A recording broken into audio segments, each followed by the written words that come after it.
Hello and welcome to Spillane Field in Wareham for Orleans Firebirds baseball here on the Birds Broadcast Network. Tonight, the 7-8-3 Orleans Firebirds take on the 7-9-4 Wareham Gatemen. Hi everyone, I'm Carlo Jimenez alongside Gareth Kwok as we bring you the start of the second half of the season. The Wareham Gatemen are currently on their longest slide of the summer, dropping 3 straight games. The Gatemen have had a massive roster overhaul since the Firebirds last faced them, with only 4 of the same pitchers from the last contest on the roster today, and 9 guys currently with Team USA. Wareham will look to get back on track as they face Hayden Thomas for the second time this season at Spillane Field. The Orleans Firebirds are also on their longest winless streak of the season as they're winless in their last 4 games and have just won 1 of their last 7. The Firebirds come off a heartbreaker at Harwich as Orleans looked poised to end their winless streak with a 2-0 lead in the 8th. However, after a 40-minute fog delay, Harwich was able to tie the game thanks to a Chris Newell 2-run home run, and the Firebirds left with a tie. It's round 3 versus Wareham for the Firebirds as they look for their first win over the Gatemen in their final visit to Spillane Field. Let's go to our sideline reporter, Noah Searson, who has more. Yeah, appreciate it, Carlos. So it's obviously a big game tonight for both teams. Big day tonight also for Hayden Thomas, a little revenge game to him. The first time the Firebirds came to Wareham, Hayden Thomas pitched pretty well but allowed 2 big home runs. Ended up being the difference in that one. But when we're talking about the game today and what could be a revenge game for Hayden Thomas, and let's be honest, a very, very needed game for the Firebirds, there are going to be a lot of things that have to happen, and it starts on the offensive end. This is a team that during that 4-game streak you were talking about, Carlo, only scored 8 runs, which is kind of bananas for a team that has been able to score at will at times. But that brings me to my key to the game, today's key to the game, and that is to find some sustainability in the offense tonight. And what I mean by that is basically get runs in without hitting a home run, because while the home run ball is glamorous and sexy, goes a long ways and gets runs in, it's clear that the Firebirds aren't going to be able to do that game in and game out. It's something that I talked to Coach Jay about just a couple days ago, where he said, yeah, like home runs are great when you're hitting them, but when you're not, it puts you in a very tough situation. So for the Firebirds tonight, whatever it takes to get on base, basically, whether that's a bunt, steal, hitting more singles, hitting the gaps, basically doing whatever it takes to score runs, because if the Firebirds are going to make a run to the playoffs in this second half, they're going to have to find some sustainability in the offense aside from the long ball. So the long ball is great. If you can get a couple tonight, it will set the Firebirds up for success. But if we're talking about this game and going forward, the Firebirds are going to need to have a little more sustainability on offense. That's my key to the game for now. I'll be back with any other updates. For once, it looks like we're actually not going to have fog in this game. I'm going to go knock on wood after I say that. But if there are any other weather updates, you know the drill. I will page you guys. But for now, I'll send it back to the booth. Appreciate it, Noah. Thanks for the insight. The second half of the season begins today. We have played 18, and we have 18 more. Gareth, a team that it's kind of been up and down start of the year, looking for the offense. Then we got into a week stretch where the Firebirds had scored 39 runs in 4 games and just looked like a completely different ball club. And now the offense has once again cooled down, and a chance here in half number 2 with a pretty new roster than opening day. The only guys still remaining really Blackwell, Locklear, Gillimet from that opening day roster along with the Lauder. So a lot of change, and going to need a better second half if you want to make those final 2 spots in the West. Well, 18 games in, they got 18 more left to go. Of course, there could be some rain and whatever weather elements play into this one, but luckily for Orleans, this is an Eastern Division right now that is still very much up for grabs. Brewster right now in first place, they got 10 wins. YD in second place with 9 wins. Harwich as well in third place with 9 wins. Orleans in fourth right now. They have the advantage over Chatham right now. Chatham's in last place because of winning percentage. That's the overall deciding factor for this one and how the seeds are going to be determined. So think about it. There's 18 games, and there's still Orleans is only down 3 games from the first place Brewster. And luckily for Orleans, there's going to be a lot more Eastern Division games coming up on the schedule in order to make ground. And again, we keep repeating it, but it's the top 2 teams in each division that make the playoffs, Carlos. So right now, that East Division is still going to be a dogfight. There's still going to be plenty of teams that will be that might go up and down in the table, and Orleans still has a really good shot at making it. And these new guys, it starts tonight against a Wareham team that is struggling. They've lost 3 straight, and they have to take advantage of it and try and break out of this funk that they've been the last couple of games. And we're going to have our national anthem here at Spillane.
A beautiful rendition of our national anthem, and on a 81-degree summer night in Wareham, we bring you Firebirds baseball. Carlo Jimenez alongside Gareth Kwok.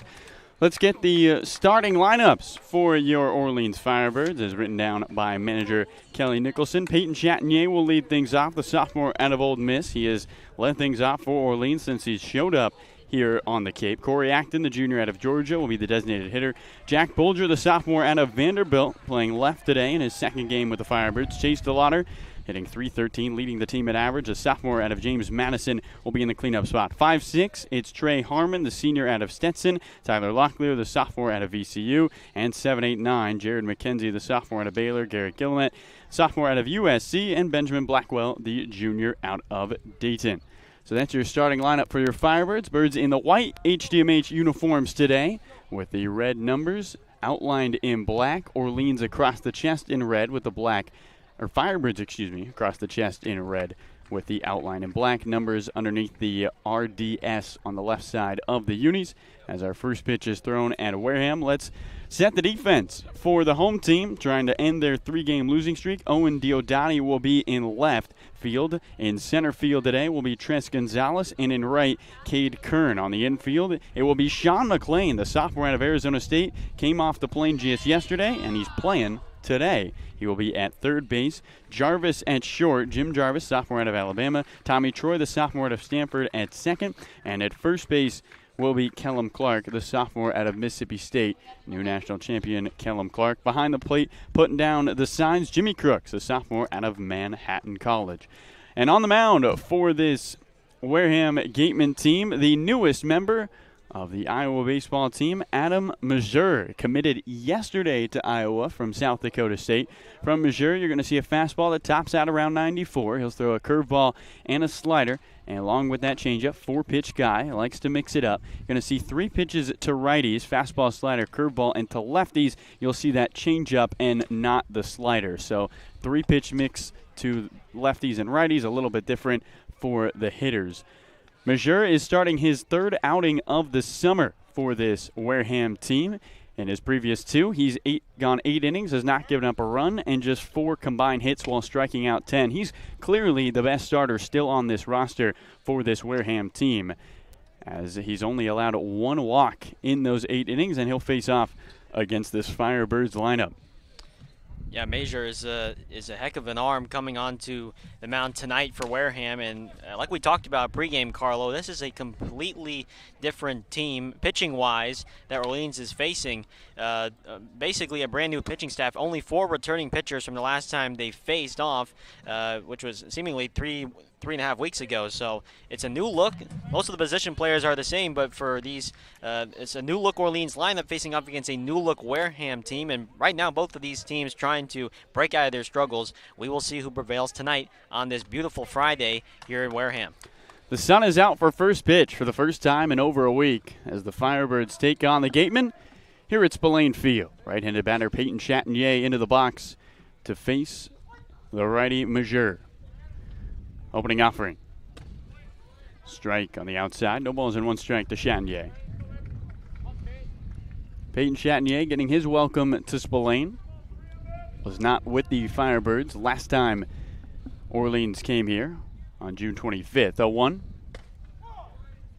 Misses away. 1 ball, 1 strike. Going back to that June 25th game, Firebirds struggled on the offensive end. Here comes a 1-1. Chatinier looks at a strike on the inside. 1 ball and 2 strikes. In fact, the Firebirds were no hit through 6 innings before picking up 2 in a 4-2 loss. 1-2 to Chatinier. And he swings and misses and is down with a strikeout. Major sits down Chatinier, and up comes Corey Acton with 1 away. Now batting, the designated hitter from the University of Florida, number 12, Corey Acton. Lefty Corey Acton into the box. Light breeze here at Spillane. First pitch.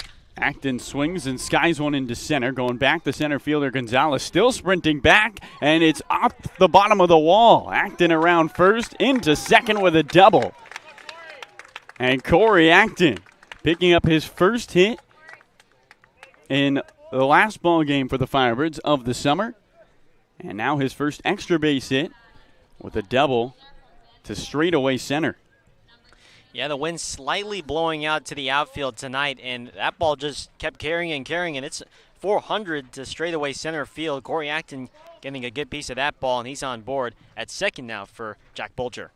Right-handed Bulger checks his swing at the first pitch, takes a strike. At the knees, and the count, no balls and 1 strike. So Acton picking up a knock. And the Firebirds with a base runner and an opportunity to draw first blood. 0-1. Skips in. Good block by Crooks to his left. I count 1 ball, 1 strike. Tonight is one of those really warm and humid nights at Spillane Field, and you have a little slight breeze. The ball might be flying out a little bit more. There's some more carry. There might be some more carry. We'll see if that plays out the rest of the night. Major looks at second. Looks in, takes another peek. 1-1.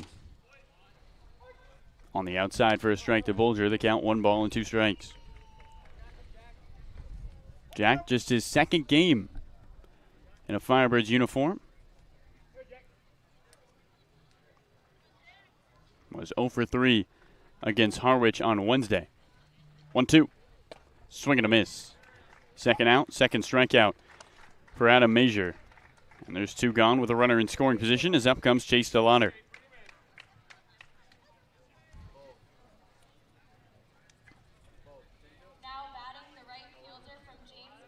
Acton a double off the bottom of the wall in center. A home run at a lot of other ballparks here in the Cape. And now it's the left-handed batter Chase DeLauder to face Adam Major. 1 on, 2 out, top of the first. Just get going. Wareham and Orleans. Scoreless game. First pitch. DeLauder swings and bounces one over the top of Major, over towards short. Tommy Troy fields it from the infield grass to first in time. A nice play by Troy, the second baseman, charging in from second. Gloved that one with his toes on the infield grass and had to get it quickly to first to beat the speed of Chase DeLauder. And that will do it for the top of the first. A 1-out double, but Corey Acton is left stranded. We'll head to the bottom of the inning here at Spillane. No score between Orleans and Wareham.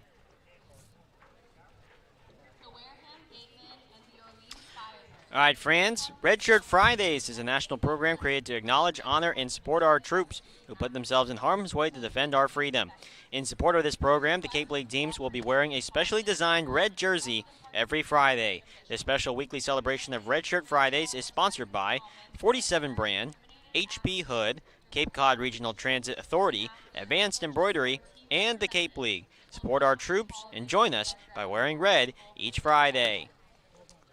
Tonight's game is also sponsored by Mosquito Marys. The Cape Cod Baseball League would like to welcome our new sponsor, Mosquito Marys, a locally owned, family-operated business that provides all-natural mosquito and tick control services. Call 866-ASK-MARY or go to mosquitomarys.com. Mention the Cape Cod Baseball League and get your first treatment for only $29. And tonight's game is sponsored by Coca-Cola. Cape Cod Coca-Cola thanks you for supporting the Cape Cod Baseball League and for refreshing yourself with ice-cold Coca-Cola products. Please remember to recycle your empty bottles, cans, and all other recyclable materials. It takes only 6 recycled plastic bottles to make a new baseball cap. Thanks so much, Garrett. As always, great reads, great reads. The Cape should pay you. My pleasure, my pleasure. Let's get you the lineup for the Wareham Gatemen. Sean McLean, again, just showed up yesterday. The sophomore out of ASU will lead things off as he gets a quick welcome to the Cape. Tres Gonzalez, sophomore out of Georgia Tech. In the 2-hole, Jack Brannigan, the sophomore out of Notre Dame, hitting third. Cleaning up, Owen Diodati, the sophomore out of Alabama. 5-6 is Jimmy Crooks and Tommy Troy, those sophomore out of Manhattan, sophomore out of Stanford, and Tommy Troy. Kellum Clark is a sophomore out of Mississippi State. Cade Kern, sophomore out of Ohio State. In the 9th spot, Jim Jarvis, the sophomore out of Alabama.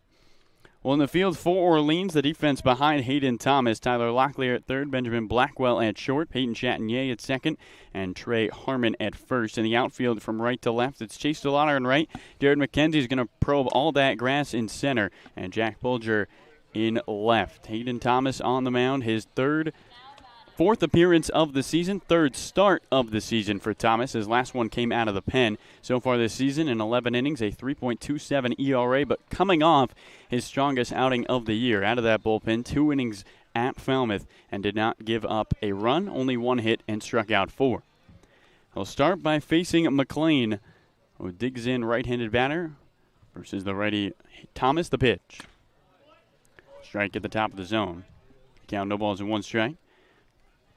Check that on McLean. Sean actually showed up today. He flew into the Cape. And now leading things off. 0-1. Skips in. 1 ball, 1 strike. Playing out of Arizona State. Gareth Clark saw a lot of him. He's a very talented. He's going to put the ball in play a lot and had his best year after not getting much playing time at all last season in 2020. 1-1. Strike. Fastball on the outside. 1 ball, 2 strikes. Sean McLean, you might recognize that last name. Brother of Matt McLean, who was the 17th pick of this year's draft out of UCLA. 1-2. And he swings and taps one over towards the Firebirds dugout.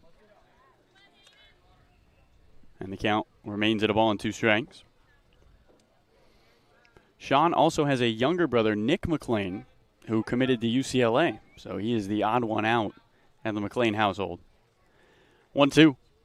And he swings and pops one up straight back over towards the seats to the right of the press box. And Hayden Thomas will have to throw one more 1-2 pitch. A light breeze, the light's starting to turn on. The sun is out here at Spillane. 1-2. And a swing and another foul ball down the right field line over towards the batting cages. And another 1-2 pitch upcoming from Hayden Thomas.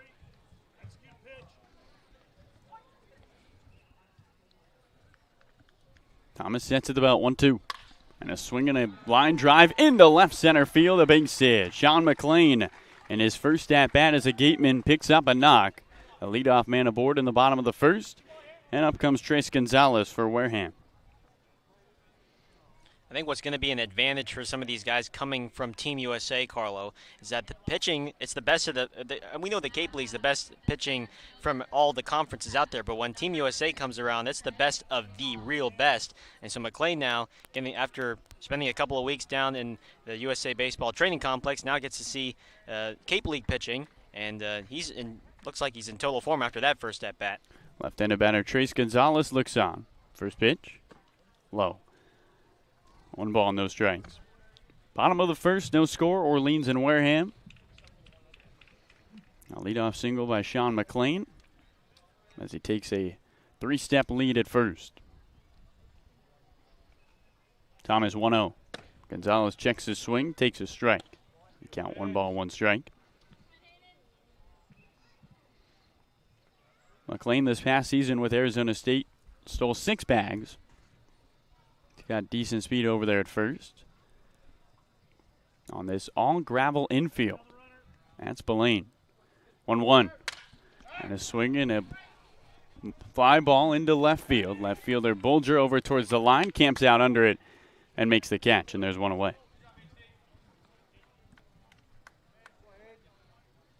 So Gonzalez flies out to Bulger, and with 1 on and 1 out, up comes Jack Brannigan, the sophomore out of Notre Dame, in a scoreless bottom of the first. Brannigan, the right-handed batter, the DH today. Opening offering, way upstairs. Gilliam reaches up with a glove hand, able to snag it above the head of home plate umpire Dan Henry. And they count 1 ball, no strikes. Henry behind the plate, Rick Emerson at first. Joe Caraco at third. Currently stands to the right of second base with McLean at first. 1-0. Swing and a miss. Snap back throw to first. Harmon applies the tag, but back with a head first slide is McLean. And the count 1 ball, 1 strike. One of the things that's troubled Thomas in his 2 starts has been the first inning. He's given up 5 total runs in those 2 starts combined in the first inning. Gave up a couple solo home runs against Wareham last time. He needs to get through this first inning clean. 1-2. Misses high. Excuse me, two balls and a strike. Scoreboard has us switched up here. 2-1 the count. A hot, humid day across the bridge at Wareham. Firebirds looking to end their 4-game winless streak. 2-1. And a swing and a looper into right field. That's going to stay on a line for the right fielder, Chase DeLauder, who just has to take 2 steps to his right to make the head-high catch. And quickly, 2 outs after the leadoff single by Sean McLean. So what's been the trouble for Thomas has been that first inning, but when he gets out of that trouble, he's been terrific really in the second or third inning of work. So if he can get through this first inning and put up a 0, I mean, it could help his rhythm moving forward the rest of the night for him. So in stands the left-handed batter, Owen Diodati, sophomore out of Alabama with McLean at first. The pitch home. Diodati looks at a ball high. Diodati was named Cape Cod Player of the Week. First week on the Cape.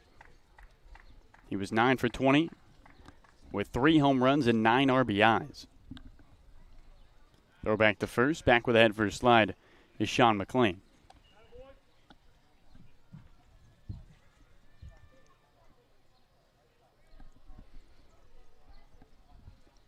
Thomas, right arm dangling by his side, looks in towards Diodati. The 1-0. Upstairs again, 2 balls and no strikes.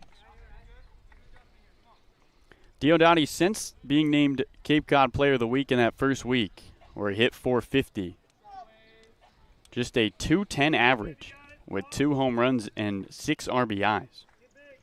2-0. Checks his swing, takes a strike. Count 2 balls and 1 strike. He has really struggled after that brilliant performance in week 1. McLean with a leadoff single. He leads at first. No score. Bottom of the first. Orleans and Wareham. The 2-1 is downstairs. 3 balls and a strike.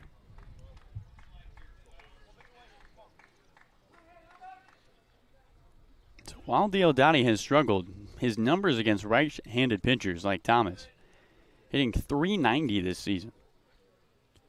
3-1. Swing and a miss. Count fills up. 3 balls, 2 strikes to the cleanup man. And Diodati took Thomas deep back in that very first start that Thomas had in the first week of the season over the right field fence. 3 balls, 2 strikes. Thomas here, I'm sure, wants to come in against Diodati and not prolong this inning. The first team All-Canadian looks towards Hayden Thomas. 3-2, runner goes. Strike three at the knees. Down goes Diodati looking. A leadoff single by Sean McLean, but Hayden Thomas works around it. We'll go to the second inning. One hit, one left on. No score through one. Here it's Spillane between Orleans and Wareham.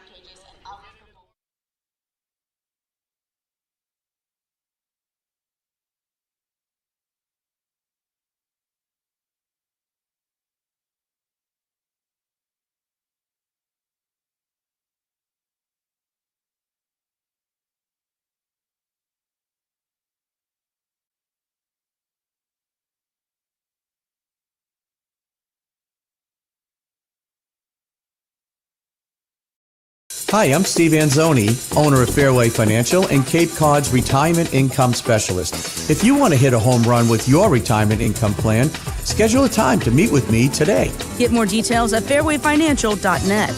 That's fairwayfinancial.net.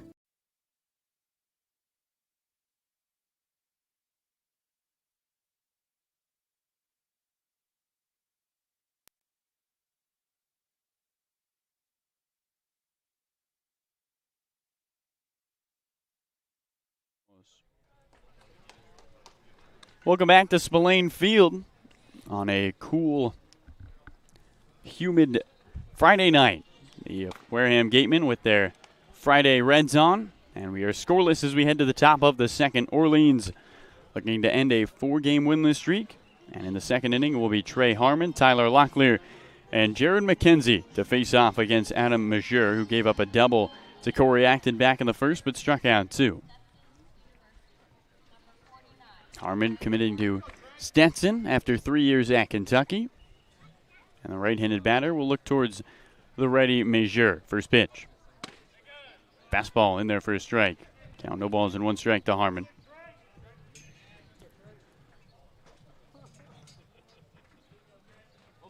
Oh, 1 on his way. This is high. 1 ball, 1 strike. Harmon committing to Stetson because he wanted to be somewhere where he could be outside throughout the year. Comes a 1-1. He takes a ball downstairs. They count 2 balls and a strike. Said at Kentucky he just didn't like being inside during most of the offseason and being on the road for so much of non-conference. 2-1. And he swings and skies one into right field, way up there. Over towards the line moves the right fielder Kern on a sprint. He reaches out in foul territory and makes the catch. And Harmon retired. So Trey will be heading to DeLand, Florida, and be in the sun for most of the year. It's pretty valid. Yeah, you're gonna get plenty of sunshine. Yep, down there in Florida. So with 1 out and the base is empty, top of the second, no score Orleans and Wareham. It's the righty Tyler Locklear, who swings at the first pitch, grounds it up the middle. The shortstop Jarvis to his left, gloves knees high, throws to first. And Locklear retired on 1 pitch. And 2 quick outs for Adam Majeur. I mean, they call it the Sunshine State, right, Florida? That's right. There we go. That's where my 5th grade states knowledge comes into play there. You think I could use that? Well, that's really all you need to know if you want to go where it's sunny. The Sunshine State. The Sunshine State. A little bit of tongue twister. Hey now. Lefty Jared McKenzie looks at a first pitch ball high. Count 1 ball and no strikes. McKenzie 1-0. And he grounds 1 foul down the right field line. Struggling the last couple of games, just 2 for 21 in his last 7. Came in to pinch hit against Harwich and struck out. 1-1. Up high. 2 balls and 1 strike. The flag is silent in right. 2-1. Kenzie fouls 1 straight back towards the John H. Wild press box. Count evens up 2-2. Wareham, an interesting setup though, Gareth. There is a goalpost on the field down the left field line. 2-2. McKenzie, another foul over towards the high school behind us. You got a goalpost and foul ground down the third base side. You got another goalpost that's over the right center field fence. A baseball diamond placed right into a football field. How neat is that? 2-2.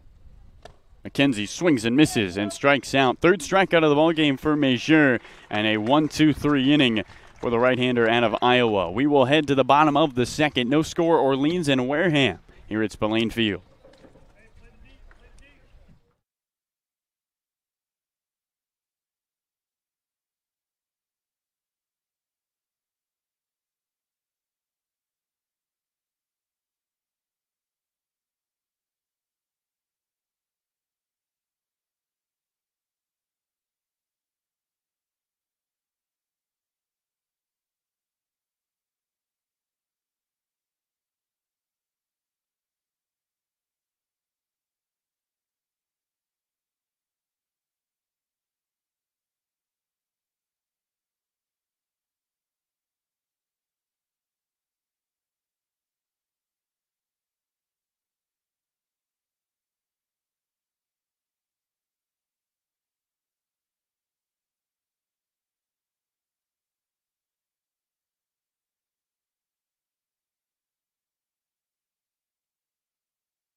Welcome back to the Birds Broadcast Network. Carlo Jimenez alongside Gareth Kwok, and we're in the cage here at Spillane Field. Although, Gareth, we're not in the WWE cage. Our Noah Sears and our sideline reporter would be really excited if we were. If we were in the WWE cage? Yeah. Watching his UFC moves, I could see him doing well. Oh my goodness, I think that's his dream career. But if that doesn't plan out, he'll become a sports reporter. He's got a bright future ahead of him. Whether it's tackling guys in an octagon or sideline reporting.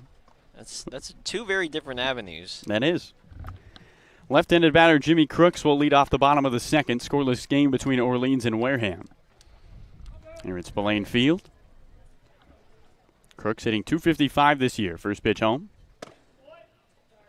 And he takes a strike on the inside. No balls and one strike. Crooks had one of the home runs of the 3 solo home runs last time Wareham played Orleans. 0-1. And he swings and grounds one to second. Second baseman Chatinier waits on it from deep in the gravel, gloves, and throws to first. Crooks retired, and there's one away. It's funny enough that we talk about this gravel infield and how unusual it is and how unordinary it is for any baseball diamond. But when you talk to some of these players, I remember talking to Benjamin Blackwell, starting shortstop for Orleans tonight, and he actually said it's not that bad. It actually plays pretty true. And so for these players, even though it doesn't maybe look aesthetically great, it actually plays like a pretty normal infield. Right-hander Tommy Troy takes the first pitch strike away. No balls and one strike. Troy hitting .235, the sophomore out of Stanford. Thomas sets at the belt, 0-1. Misses upstairs. 1 ball, 1 strike. The gravel infield. Grass is cut nice. It is a nice ballpark. A little funky, but nice. 1-1. Fastball misses high again. 2 balls and a strike to Troy. Tommy Troy, after his 5-game hitting streak, is 0 for 7 in his last 2 games.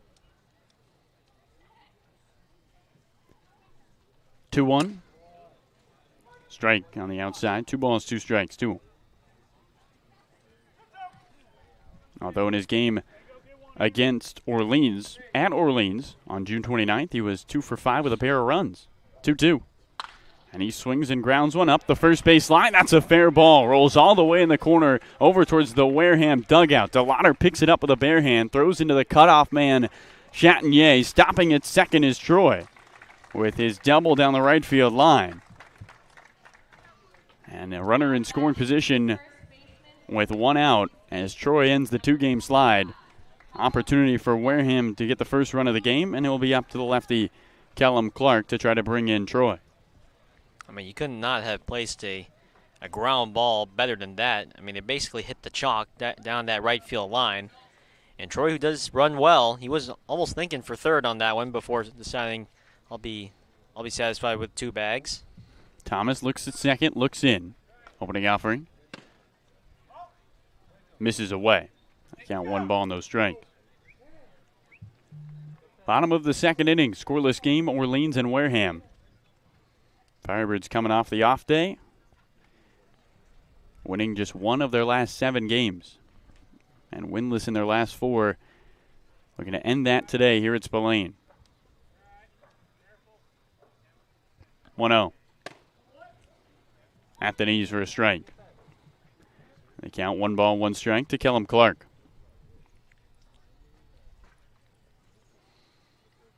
Kellum Clark crowned a national champion with Mississippi State. Thomas steps off. Blackwell started to go towards second as Troy has a pretty healthy lead behind Hayden Thomas. Clark, though, didn't start the season as an everyday guy for Mississippi State. 1-1. And he swings and grounds one up the middle. Second baseman Chatagnier gloves it at the ankles, tosses to first. Down goes Kellum Clark. We'll pick up that story next time he comes to bat. On to third goes Tommy Troy. And with 2 outs and a runner 90 feet away, it will be Cade Kern, the 8-hole hitter out of Ohio State. Number 11, Cade Kern.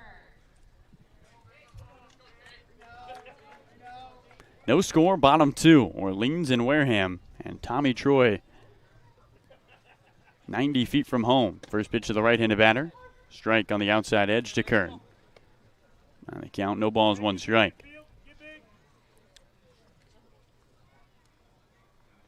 Kern hitting 186, 0-1. Misses high. 1 ball, 1 strike. Was Ohio State's best hitter as a freshman this past season. 1-1. At the knees, strike 2. And the count, 1 ball and 2 strikes to Kern. Thomas worked around a leadoff single in the first. Can he work around a double by Tommy Troy in the second? Troy now stands at third with 2 outs. 1-2.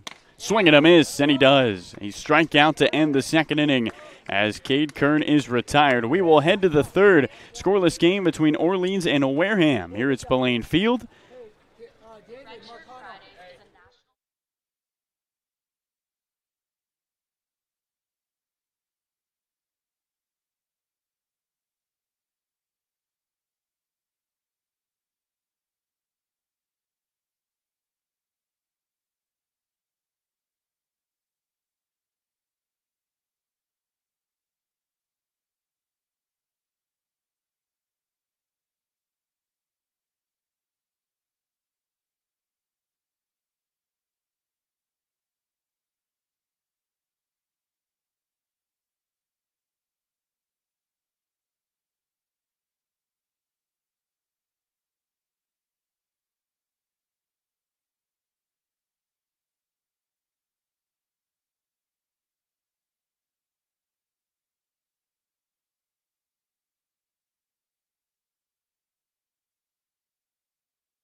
Welcome back to Wareham. Carlo Jimenez alongside Gareth Kwok. We're scoreless through 2, and we'll start the top of the third inning with Garrett Guillemette, Benjamin Blackwell, and then the leadoff man Peyton Chatagnier. Orleans and Wareham going at it for the 3rd time this season. The Gatemen 2-0 in 2021 against the Firebirds. Winning the first contest 4-2 and the second 10-4 at Orleans. But a lot of turnover between the 29th and July 16th. Wareham with only 4 pitchers on the roster who are on the roster on the 29th. Orleans with 5 guys in the lineup who are in the starting lineup back on the 29th. They'll start with the righty Garrett Guillemette. Pitch home. Swing and a miss. And a high fastball. Yeah, no balls and 1 strike to Guillemette. Guillemette came up against Harwich. Pinch hit. 0-1. And he fouls one straight back and quickly Major ahead in the count. No balls, 2 strikes. Guillemette hitting 182 6 hits on the year. 3 of them have been home runs. 0-2. Upstairs. 1 ball, 2 strikes.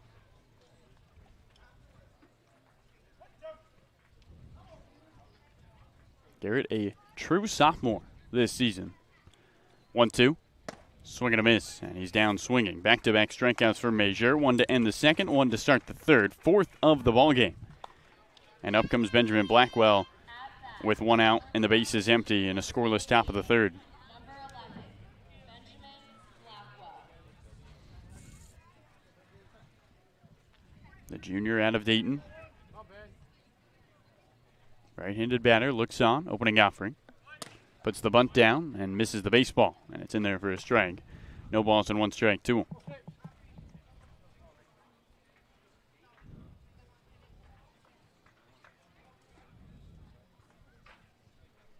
Oh, 1. Strike on the outside. The count, no balls and 2 strikes to Blackwell.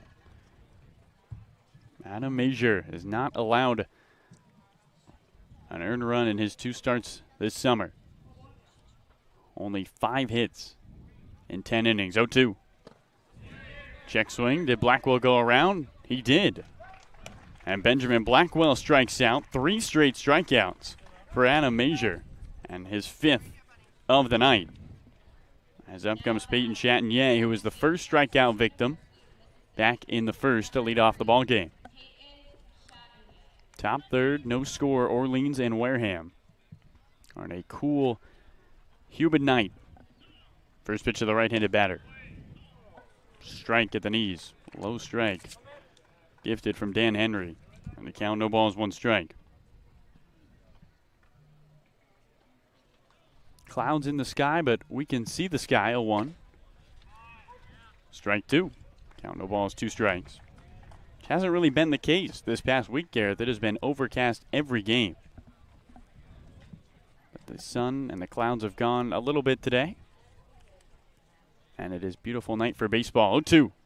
Chatinier chases a breaking ball away, and that's 4 straight strikeouts for Adam Major, his 6th of the game, and he strikes out the side. We'll head to the bottom of the 3rd inning. Orleans and Wareham scoreless here at Spillane.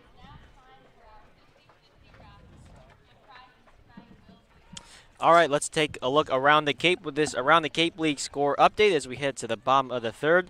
From Red Wilson Field and YD, it's Bourne taking on YD, and it's the Braves who lead 8-1. They're in the bottom of the 8th. The Braves on their way to improving again. They are up by 7 over YD. From Lowell Park in Cotuit, it's Chatham versus Cotuit, and the Kettleers are leading the Anglers 7-5. They're in the bottom of the 7th from Lowell Park. From Stony Brook Field in Brewster, it's Falmouth taking on Brewster and the Whitecaps, the best team in the East right now, leading 6-3 over the Commodores. They are in the top of the 8th. And last but not least, from McKeon Park in Hyannis, it's Harwich versus Hyannis, and it's the Mariners who lead the Harbor Hawks 8-4. They are in the top of the 4th, and so Hyannis down again. Will they be able to catch up? They've had a series of tough games, close calls against the best team on the Cape in Bourne, but they were unable to secure the victories, and so for a team that is 2-17, Carlo, they just need anything right now. So that is your Around the Cape League score update as we head into the bottom of the 3rd. Firebirds will have YD in a home-and-home next couple of days. They'll be at Orleans tomorrow. Gareth Kwok will have first pitch for you there. As we start the bottom of the 3rd inning, it will be the left-handed batter Jim Jarvis, the sophomore out of Alabama, as he digs in to face Hayden Thomas. Thomas has given up hits in both of his innings, but been able to work around it. No score, Orleans and Wareham, bottom of the 3rd. The pitch to the lefty, in the dirt. Guillemette blocks it with the glove. And the count, 1 ball and no strikes to the shortstop. Jarvis in his last 5 games, just 3 for 20, hitting .229 on the summer. 1-0. And he swings and bloops one foul down the left field line. And the count, 1 ball, 1 strike. Over towards the goalpost down that line. if Warren is able to hang on against YD, that'll be their 15th win. They will be 15-2. 1-1. Swinging a line drive into right center field. That drops for a base hit. Jarvis rounding first on his way to second. DeLauder cuts it off, and Jarvis will head back to the bag. A leadoff knock for Jim Jarvis. And for the second time today, the leadoff man is aboard with a single. And up comes Sean McLean, the right-handed batter, who led off the game for Wareham with a single in the first. It's already the third straight inning Thomas has allowed a hit, and so he already works from the stretch even when there's nobody on base. But with a guy like Jarvis who likes to run, can Thomas put up another 0 here in this bottom of the third? Jarvis, 4 stolen bases. First pitch to McLean has popped up on the infield down the right field line. Coming in is the first baseman Harmon in foul territory. He reaches up and makes the catch. 1 pitch, 1 out. A big out there from Thomas as he retires the leadoff man. And 1 out as up comes Trace Gonzalez, the left-handed batter. Now batting the center fielder from Georgia Tech, number 3, Trace Gonzalez. No score, Orleans and Wareham. Final time the Firebirds are visiting Spillane. And looking for their first win against the Gatemen. First pitch to lefty Gonzalez. Low for a ball. They count 1 ball and no strikes.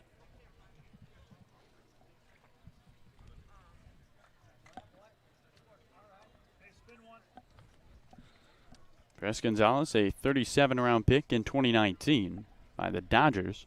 1-0. As he swings and lifts one foul over the high school here at Wareham, and the count 1 ball, 1 strike. It was a terrific shortstop in the field for Georgia Tech. Just committed 1 error all season long. A .992 fielding percentage. He flew out to left towards Bolger his last time up. 1-1. Fastball in there for a strike. 1 ball and 2 strikes to Gonzalez. It's a Wareham team that is second in the league in stolen bags. They have 28 on the year. So Thomas, he's working quickly, trying to make sure these runners don't time him up and get a rhythm. He's working from the slide step. A 1-2. And a swing and a pop-up foul down the left field line. And Thomas will have to throw another 1-2 pitch again. Jarvis led off this inning with a single to right. McLean popped out in foul territory on the first pitch he saw. 1 out, 1 on. And Trace Gonzalez trying to move the runner into scoring position. 1-2. Swing and a miss. Snap back throw to first is over the head of Harmon.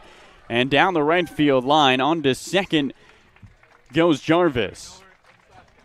Gonzalez is down swinging, but Jarvis moves up on the E2. As Guillemet's throw to Harmon at first was over the top of his head. And Harmon's a hard guy to miss, Gareth. 6'4", 245, but that one just sailed him. And now a runner in scoring position with 2 outs for Jack Brannigan. Yeah, it was a good idea by Guillemet to try and get Jarvis at first. Jarvis had a bit of a big secondary, and they might have had a shot at first, but that throw just a bit high over Harmon and allows now Jarvis to get in the scoring position. Opening offering to Brannigan. Strike on the outside, no balls and 1 strike. Hayden Thomas passed the test in the first after giving up the leadoff single. Tommy Troy reached third with 2 outs, and he was left stranded there. Can Thomas do the same with another runner in scoring position in Jarvis in the bottom of the third? 0-1. Strike 2 on the outside. He's in the driver's seat. No balls and 2 strikes to Brannigan. Thomas is really working his fastball well with his off speed. 1 more strike to go through 3 scoreless.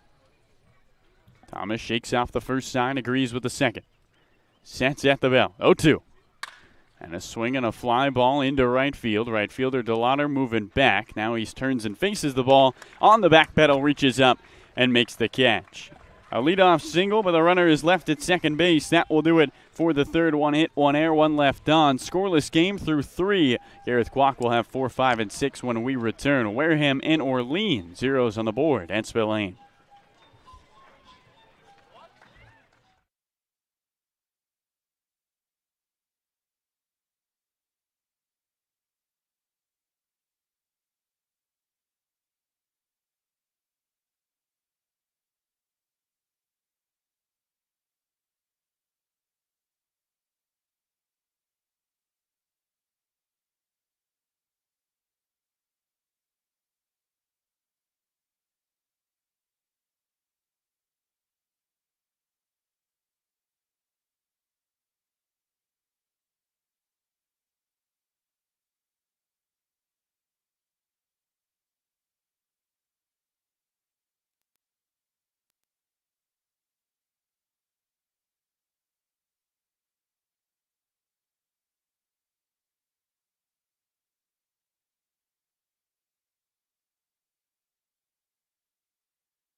Back here at Spillane Field in Wareham.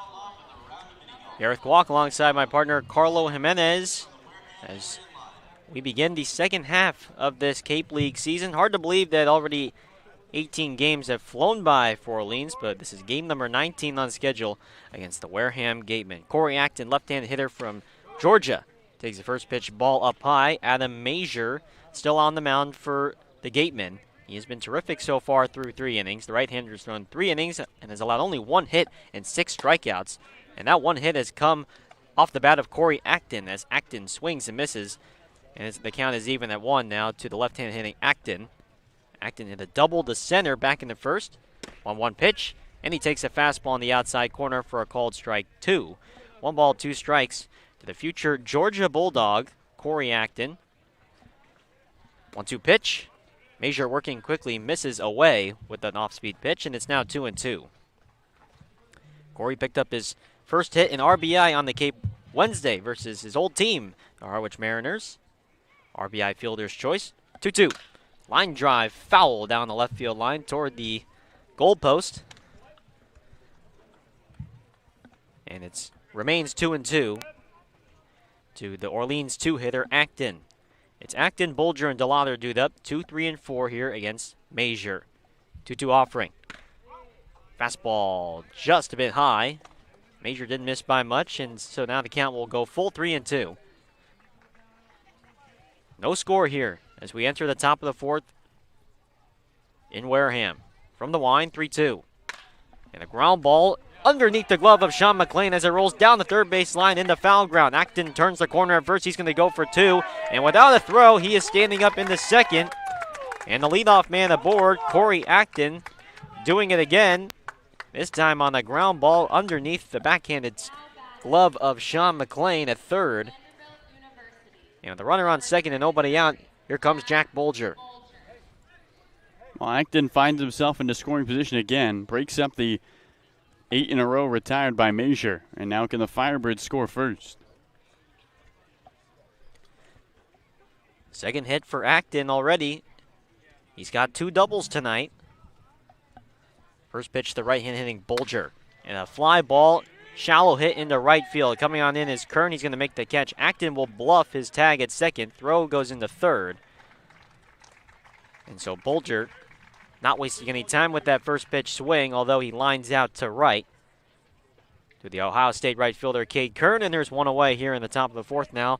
And here comes the James Madison right fielder, Chase DeLauder, for Orleans. The right fielder from James Madison University, number 25, Chase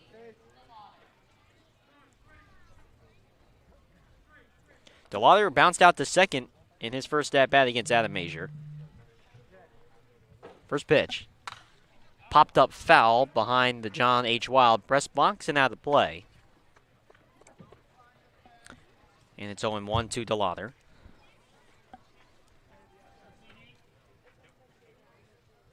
Jace, who still leads the Firebirds in average, hits, and home runs. Opportunity to get Orleans on the board here first. 0-1. On the ground to first. Fielded at the belt from the first baseman, Clark, and he will jog on to first to tag the bag for the second out unassisted. Advancing to third goes Corey Acton, and so DeLauder's retired. Runner at third with 2 outs here in this top of the 4th. And the chance now for Trey Harmon to pick up another RBI and give Orleans the lead. Now batting the first baseman from Stetson University, number 49, Trey Harmon, who fouled out to right in his first at-bat in the second. First pitch. Harmon doesn't waste any time, fouls one straight back. 0-1 to the future Stetson Hatter, Trey Harmon.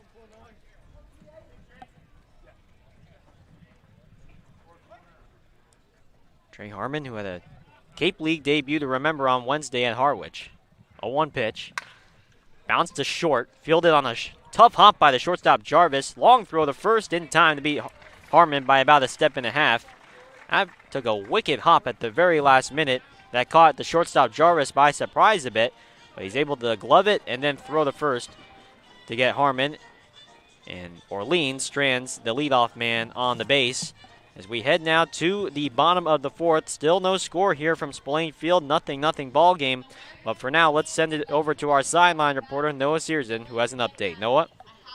Yeah, so what's going on, guys? I know we've talked about this last couple game stretch. It's been a weird one. Haven't been scoring a lot of runs, but on the bright side, one of the things that we have learned is that Max Rajic, he's a great meteorologist, and just in that last half inning right there, I have now learned that he has another big talent because while I was shagging a fly ball down the line, Corey Acton hit a ground ball down the third base line, got him to second base, and who was there to commandeer the camera when I wasn't there?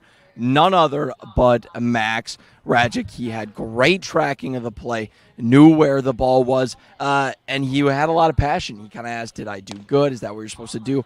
So not only is he a meteorologist, he is a budding cameraman star. I will say he forgot to press record, so it's something we're still working on with Max, just pressing that red button, making sure it's going. But, it seems like every game at this point we're hearing another special skill the UCLA right-hander has. But for now, I'll send it back to you guys in the booth. All right, thanks so much, Noah Searson. Max Rajic, a man of many talents, Carlo. I mean, he can pitch, he can surf, he can be a meteorologist for you, and now maybe a cameraman. Maybe that's a future career if baseball doesn't work out. It's hard to shoot without hitting record, but practice is good.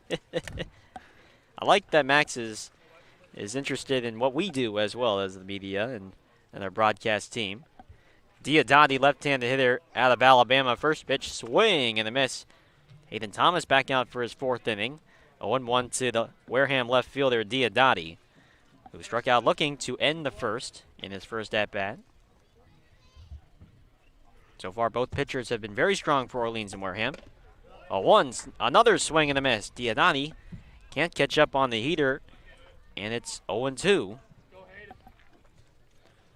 to Owen Diodati out of the University of Alabama. Thomas at the belt, 0-2. Fastball is low, skipped in the dirt, and dug out by Garrett Guillemette. 1 ball, 2 strikes.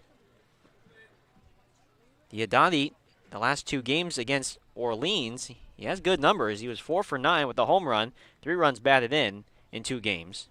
1-2 pitch, swing and a miss. Very late on the fastball, and Hayden Thomas picks up his 4th strikeout of the night, and there's 1 away here in the last of the 4th. That's big for Thomas after giving up that leadoff double back in the 4th. Excuse me, that leadoff single in the 3rd and 1 in the 1st. Here's the Oklahoma catcher, Jimmy Crooks, left-handed hitter. First pitch swing, fouled off to the left. Onto one of the classroom buildings here at Wareham Middle School, and it's 0-1. Crooks, who bounced out to second to lead off the second.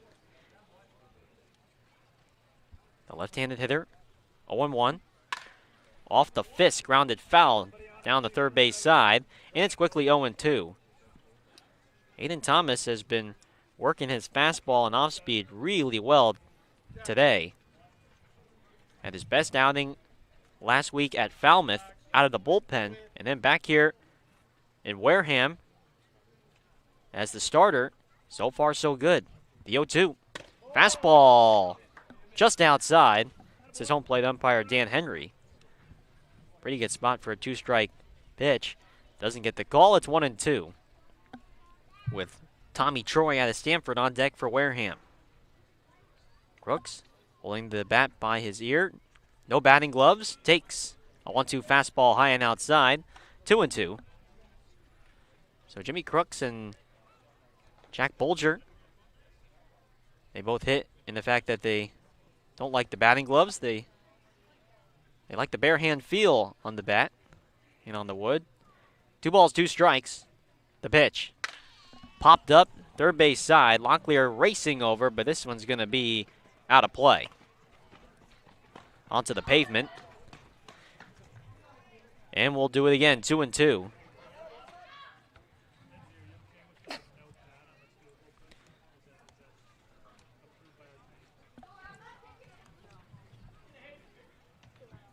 Outfield playing deep for Crooks, who does have good power. He does have a couple home runs already this summer. A 2-2 pitch. Line foul down the left field line and toward the brick buildings of Wareham Middle School once again. And it remains 2-2 to the Oklahoma catcher, Jimmy Crooks, who was one of the Sooners' leading power bats in the spring. He had 10 on the spring for Oklahoma. The 2-2. Breaking ball in the dirt, taken for ball 3 as that one skips past Garrett Gillimet and toward the Wareham on deck circle. 3 balls, 2 strikes. Aiden Thomas already with 4 strikeouts so far through 3 1/3 innings. 1 out, nobody on in the bottom of the 4th on this Friday night from Wareham. The 3-2. Fastball just outside. And that will be ball 4. And Crooks will take first. First walk issued by Hayden Thomas tonight. On a very close pitch, tried to paint the outside corner with his go-to, his fastball. He just didn't get the call, and so Crooks is at first. And here comes Tommy Troy now, the Wareham second baseman out of Stanford. Lined a double down the right field line that almost looked like it hit the chalk back in the second inning, although he was not able to score. Thomas at the set now steps off, and now Garrett Gillimet will jog out to the mound and have a quick conversation with Hayden Thomas. Make sure they're both on the same page. Gillimet will return back to the plate. Crooks at first, doesn't have great speed for the Wareham catcher. Harmon holding him on nevertheless. Troy on the summer so far for Wareham since coming on the last week of June. He's hitting .255 with a homer and 6 runs batted in. Takes a first pitch heater on the inside corner for a called strike, 0-1. Tommy Troy. His very first game with Wareham was against Orleans at Eldridge Park, and he went 2 for 5. A 1 is a breaking ball that sweeps outside the zone. Taken for ball 1. Count even at 1 to Troy. He went 2 for 5 with 2 runs and a walk in his Wareham debut at Eldridge Park. 1-1. Runner goes, swing and a miss. Gillimet's throw to second. Janye, the tag on the feet of Crooks. He's out. Gillimet's throw to second. It took Janye off the bag slightly. He had to go reach out for it with the backhand, but then Janye swept the tag right on the foot of Crooks as he was sliding into second, and he was out. And there's 2 down now here in the bottom of the 4th. Nobody on now.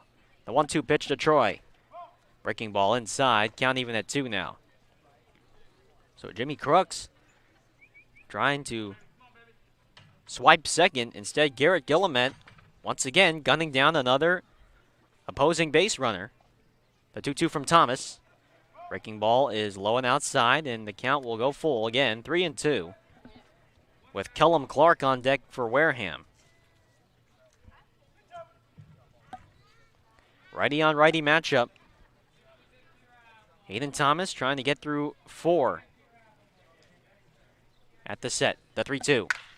Up the middle, fielded by Blackwell on a hop. His throw to first is in time. Good play by the Orleans shortstop on a sharp ground ball.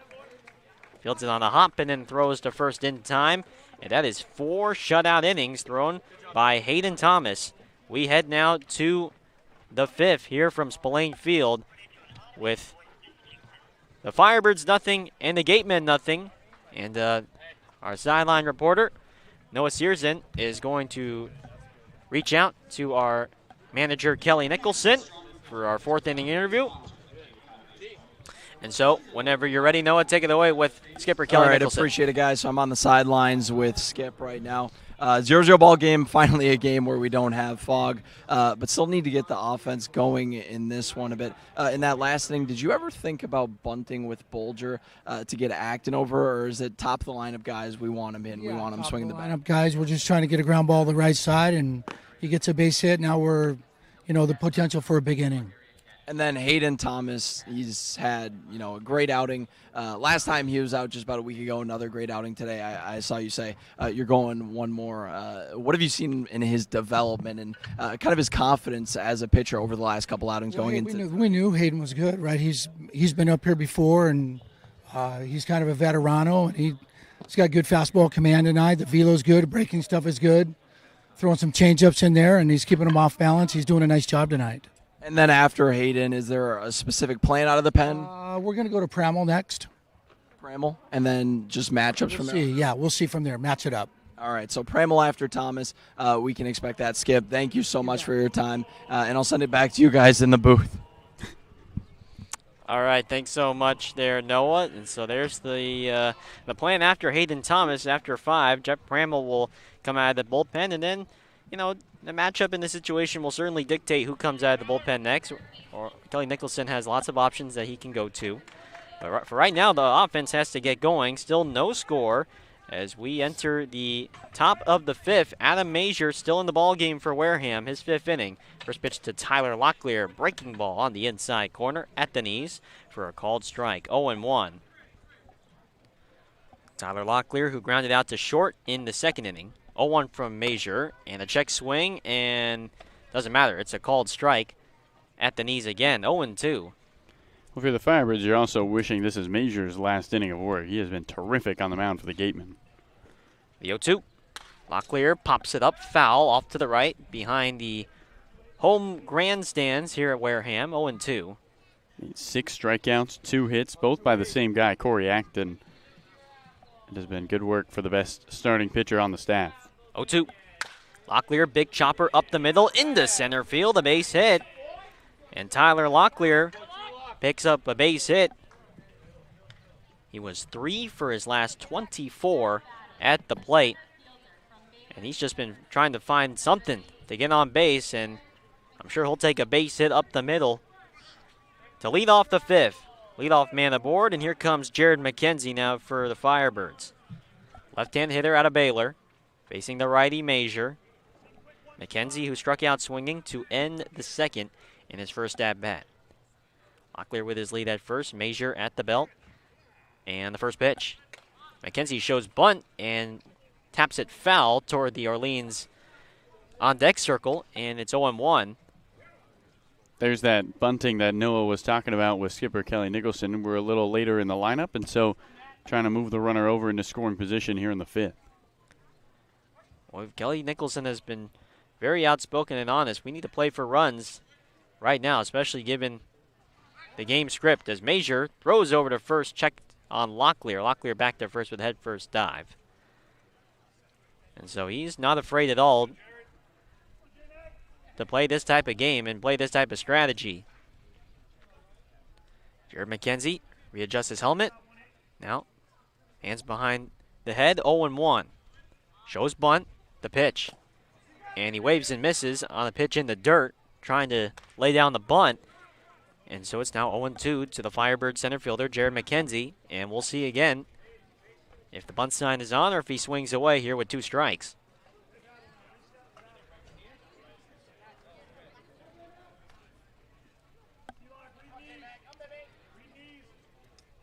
Locklear at first. He only has 1 steal so far on the summer for the Firebirds, being held on by Clark. 0-2.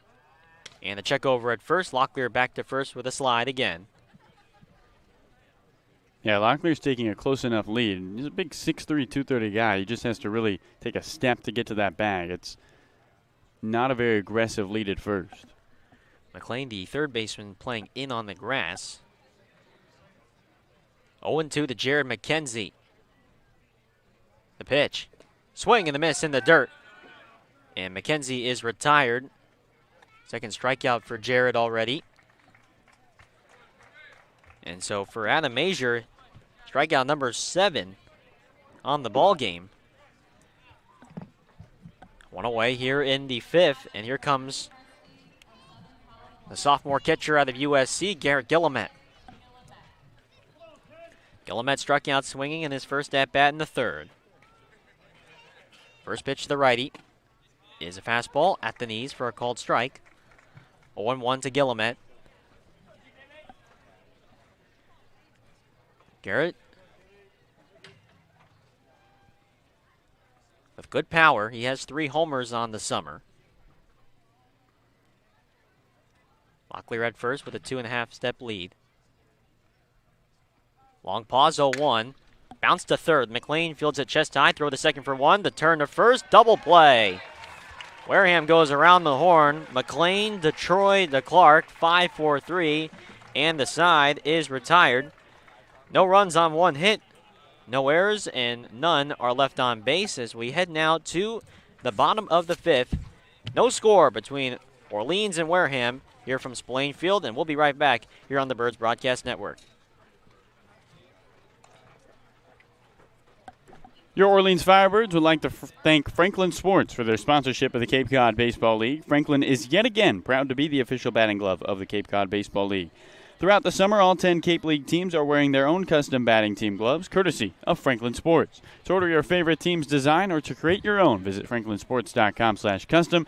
Enter code CCBL20 for 20% off your purchase from the Cape Cod to the major leagues. Only the best hitters in baseball wear Franklin gloves.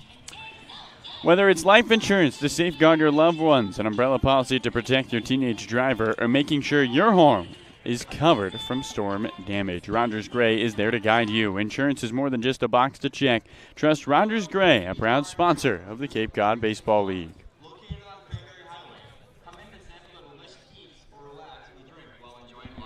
All right, thanks so much for that, Carlo Jimenez. You know, you always compliment me, I got to compliment you, so. Well, you don't have to. No, it's not. I want it to be genuine. No, I have to. I have to compliment you. You don't have to. Because you do it so well. If it's bad, don't compliment me. You have such a soothing voice, don't you know that? Thank you. Thank you.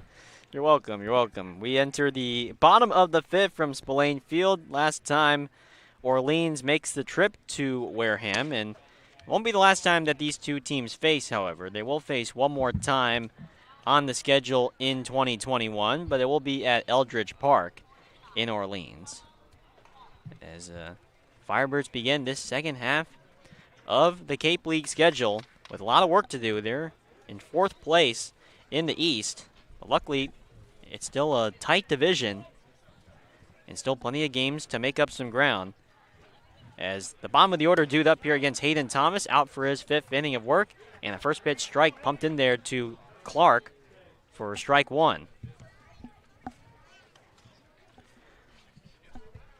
Orleans and Wareham will meet again on July 24th. Clark on the 0-1 flies one out deep to left center field. Bolger racing back to his left, still racing back, and he is going to make the catch. There's a collision out there in left center field. Who made the catch, Bolger or McKenzie? McKenzie is down in left center field. Meanwhile, Bolger does not have the baseball. McKenzie has the baseball. He made the catch, but both outfielders collided out in left center field. And they are both down, and we have to make sure that they are okay. It was a long way to run in the deepest part of the ballpark. McKenzie somehow hung onto the baseball, but both Bolger and McKenzie were running for a good 3 or 4 seconds before that collision. Umpire Joe Cuccaro is out there, along with DeLauder, Blackwell, and then Bolger and McKenzie both on their backs. Kelly Nicholson making the stroll out, and a couple athletic trainers, too, for Orleans. Those two are running full speed. They had both of them had a full steam ahead into left center field. I mean, just a tremendous play by McKenzie to rob extra bases away from Kellum Clark. But right now the concern is the health of both of those guys out in left center field. Bolger on his knees. I mean, both of them just got the wind knocked out of him. And Jared McKenzie, though, laying on his backside. And let's now send it over to Noah Sears. And Noah, what do you got for us? Yeah, guys, it was a very scary collision from down on the field. It was a play in which both Jack Bolger, Jared McKenzie going into the gap, calling the ball, and directly ran into each other. Jack's definitely shaken up, but it seems like Jared has gotten the brunt of it right now. You got Kelly Nicholson out there, chased a lot of the right fielder, and then two of the team trainers, and it looks like Kelly just signaled in Julio Marcano will be playing for, I'm guessing, Jared McKenzie. Him and David are going to throw right now, but it was definitely a scary collision. Jared still shaken up. It's kind of unclear exactly what they're looking at, but he's not looking great right now. And you got to remember, this wasn't the first collision for Jared. He got hit in the head by a pitch just about a week and a half ago in a game, so he's definitely a tough kid. And as I say that, Jared gets up. It looks like he's going to walk off on his own power, but he will be taken out of this game. So that's all the updates I got for now. I'll let you guys know if I get everything new, but for now, looks like Julio Marcano going to replace Jared McKenzie for the remainder of this one. All right, thanks so much, Noah. Jared McKenzie has gotten up. He's got his hands on his hips. Still very much shaken up, but he is going to try and walk off here out in left center field with one of the trainers. And Julio Marcano will take his place. Just a very scary collision out in left center field. Both guys, Bolger and McKenzie, running straight into each other, with McKenzie getting the brunt of it, as our sideline reporter Noah Searson said. And you feel for Jared because we had that scary hit by pitch up in the head area a week and a half ago, and where it got him square on the head, and he was down on the ground for a couple minutes before eventually he was actually able to continue. And now for McKenzie, he runs into his teammate. Just an unfortunate accident, but so McKenzie will exit the ball game. And right now he is making his way toward the third base foul line, slowly walking off. And we just hope that Jared will be okay and will be able to be back on the field sooner rather than later. So a tremendous play. Clark is retired, and it's the first out of the fifth. And so Julio Marcano will play right field. Chase DeLauder will move from right to center. So that will be the defensive substitution for Orleans here in this last of the fifth inning. Marcano, who has played some corner outfield this summer, he will be out in right. And Chase DeLauder, who has gotten at least a couple of starts out in center field, nothing too out of the ordinary for the James Madison outfielder, he will play center. And Bolger will remain in the game in left. He's out there trying to stretch out his knee. And so Bolger is okay. And Hayden Thomas, meanwhile, having to warm himself up again after the injury timeout.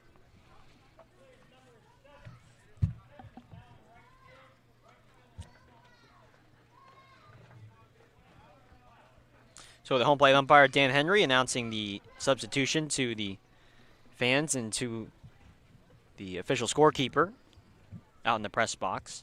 DeLauder now in center and Marcano in right. One out here in the bottom of the fifth. Hayden Thomas has been tremendous so far in this one. He's thrown 4 1/3 innings, allowed 3 hits, no runs, 1 walk, 4 strikeouts. First pitch to the right-hand hitting Cade Kern out of The Ohio State University is low and inside for ball 1 as we resume play. Kern struck out swinging in the second in his first at-bat, 1-0. Fastball right in there for a called strike, 1-1. Sunset along the left field line. Meanwhile, it's setting out in right. 1-1 pitch, breaking ball, check swing. Kern went around, and it's now 1-2. Left field looking like a light orange right now. Right field and center field still a little bit blue. in the sky. The 1-2. Kern tops one foul, headed our way in the Raptor cage as the foul ball lands on top of the Orleans dugout here. That's the closest one we've gotten, Carlo. Should have brought my glove. Well, I have mine right here. You want to wear it? You want to wear it, buddy? That ball nailed our table. It did. Saved my leg. 1-2 is low from Thomas. Count even at 2 now. I trust you with the glove. You don't want my glove? Well, you play baseball. Yeah, that's disrespect. What? No. 2 balls, 2 2 balls, 2 strikes. I trust you more with the glove. If we only have one, I want you wearing it. 2-2. Breaking ball. Strike 3 called on the inside corner. Hayden Thomas with strikeout number 5 on the night. The right-hander out of Texas A&M Corpus Christi with another big strikeout, and there's 2 away here in the 5th. Table's still looking good, though, in case you're wondering. Took a tough ball, but popping back up. Still standing. Wouldn't have been something if it just hit our ambient mic, right? It was close. Jim Jarvis, lefty out of Alabama, swings and misses at a pitch low for strike 1. No balls in a strike. No score between Orleans and Wareham. 0-1. Breaking ball is outside. Count even up at 1. Firebirds are winless in their last 4, have won 1 of their last 7. Meanwhile, Wareham on the 3-game losing streak. However, they have won both games versus Orleans this summer. At the belt, the 0-1 is grounded foul down the right field line. Pardon me, that was the 1-1 pitch, so now it's 1-2. To Jim Jarvis, who now has significantly choken up on the bat. His hands are at least 1.5 inches away from the knob. The 1-2, swinging a foul, popped up down the left field line out of play, 1-2. And Jarvis holds that bat almost pressed against his chest before Thomas starts his windup. And he's got the knob pointed out to the pitcher instead of the catcher. His hands are out in front, resting up against his neck almost. 1-2 is low. 2 balls, 2 strikes. Definitely a unique 2-strike approach and 2-strike way of hitting.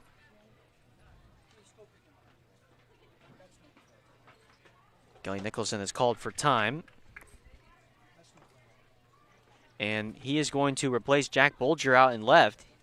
Kelly Nicholson sees that Bolger is not feeling right in left, and he is actually trying to jog off, and he has a little gimp to him as he comes off the field. So he's going to come out, and Luke Keishel will come in and play left field now. So Kelly Nicholson making the substitution, seeing that Bolger was not right. And so he's taken him out of the game, and Luke Keishel now has been inserted into left field. It's Keishel in left, DeLauder in center, and Marcano in right. 2 new outfielders here in this bottom of the 5th for the Firebirds. It's 2 balls and 2 strikes to Jarvis. The pitch, hit on the ground sharply. The first backhanded diving stop by Harmon. Gets up, underhand toss to first in time to nab Jim Jarvis. Nice play from the Orleans first baseman, Trey Harmon. And on we go now to the 6th. Firebirds offense has some work to do. Still no score here from Wareham when we come back on the Birds Broadcast Network.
Top 6 from Spillane Field in Wareham.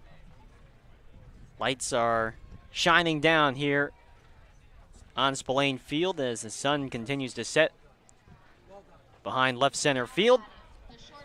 And Adam Major, the future Iowa Hawkeye from South Dakota State, still in the ball game, out for his 6th inning of work. First pitch to Benjamin Blackwell is a chopper to third. Sean McLean on the edge of the grass, fires over the first in time. 1 pitch, 1 out to begin the 6th for Major, who has thrown 5 and now a third shutout innings. It's been another pitcher's duel tonight.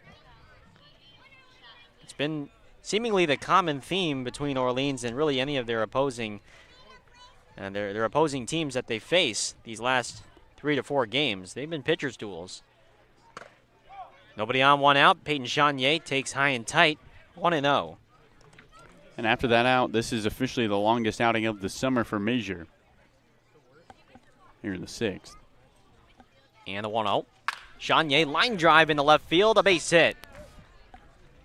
Peyton Chanier will turn around first. He's got his first hit of the ball game. So after striking out a couple of times against Adam Major, he gets a high fastball and whacks it into left center field. And a 1-out base runner for Corey Acton, who right now has been the best hitter for Orleans tonight. He has 2 doubles off Adam Major. He's been the only guy with success against the right-hander tonight. Major at the set, first pitch. Acton takes a breaking ball on the outside. A called strike 1. Major, who was the Friday starter for the South Dakota State Jackrabbits, led the team in innings pitched, strikeouts, and walks allowed. And that performance has landed him a spot now on the Iowa baseball team. Turns and throws to first to check on Chanier. He's back to first with a head-first slide. The worst part about the gravel is what it does to these white uniforms. Chattanooga's jersey just went from white to gray on one slide. 0-1 to Acton. Righty versus lefty. Major paints the outside with a fastball for a called strike 2, and now Acton behind. 0-2.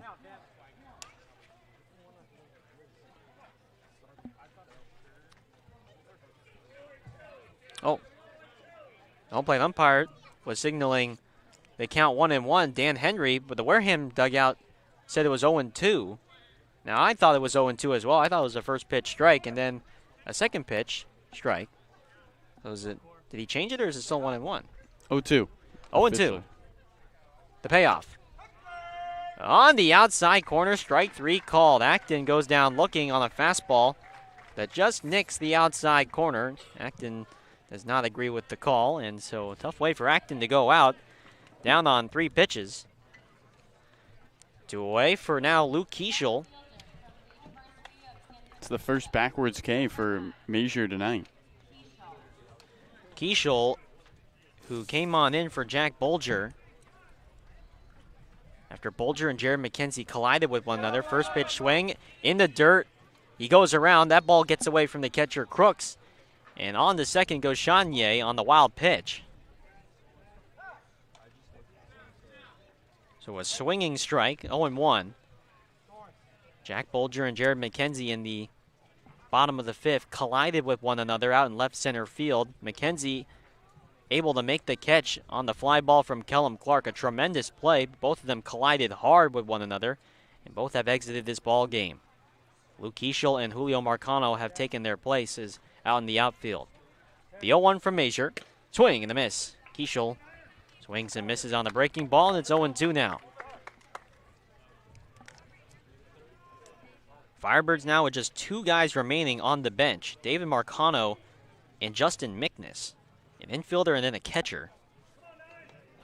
So not much that Kelly Nicholson can work with off the bench. 0-2. Keischel hits one on the ground, up the middle, into center field, a base hit. They're going to wave in Chanier. He's going to score without a throw. Luke Keischel delivers for the Firebirds.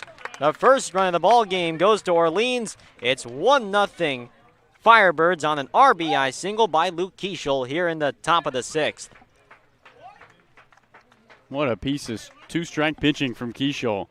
with Chatinier at second and 2 outs, called into the game just 10 minutes ago, and already with one of the biggest hits of the night, an RBI single, and the Firebirds give Adam Major his first earned run of the season. And for Luke Keischel, his first RBI as an Orleans Firebird. And on the Cape, he's at first. Here is DeLauder now, the lefty from James Madison. First pitch, fastball on the outside corner at the knees. A perfect pitch for a called strike one. So how about the University of San Francisco outfielder Luke Keischel coming up big in the top of the sixth. 1-0 Orleans. He's got good speed at first. 0-1 pitch is outside and low. Count even at 1 now to DeLauder, who is 0 for 2 with a pair of groundouts tonight. Still tied for the league lead in home runs with Lyle Miller-Green of Chatham at 6. At the belt. And now Major turns and throws to first. Keischel returns to first with a head-first slide. Now he gets his all-white uniform dirtied up in the gray gravel, much to the disappointment of my partner, Carlo Jimenez. The white looks so nice, and the gray makes it look not so nice. 1-1. Fastball on the outside again. That nicks the outside corner. DeLauder with a few words for home plate umpire Dan Henry. 1 ball, 2 strikes to the Orleans center fielder, Chase DeLauder. Major gets the sign from his catcher, Crooks. At the set, the 1-2. DeLauder pops one up toward our direction here at the Raptor cage. It's going to land out of play into the third base bleachers there. Or maybe beyond the bleachers. 1-2. Gareth, why did you not have your glove on? You got to be ready for that. Hopefully all the fans out in the third base side are okay. It was a high pop-up. 1-2. The pitch. DeLauder wraps one past first down the right field line for a base hit, and that will roll into the corner. Keischel rounding second. He's going to round third. He will hold at third. DeLauder into second with a double. Chase DeLauder with a rifle of a line drive down the right field line past the first baseman, Kellum Clark. Almost took his head off. And DeLauder's at second, Keischel at third, with 2 outs and a chance for Trey Harmon to come up big again for Orleans. Up by a run here in this top of the sixth. And for DeLauder, that's his first hit this season against Wareham. He had been terrific all year, but had struggled against the Gatemen 0 for 9 up until that at-bat. And a chance for Orleans to get to Adam Major if he stays in this ballgame. Here comes pitching coach George Caralejo now for Wareham. Before this outing, Gareth, Major had gone 8 innings, given up just 4 hits.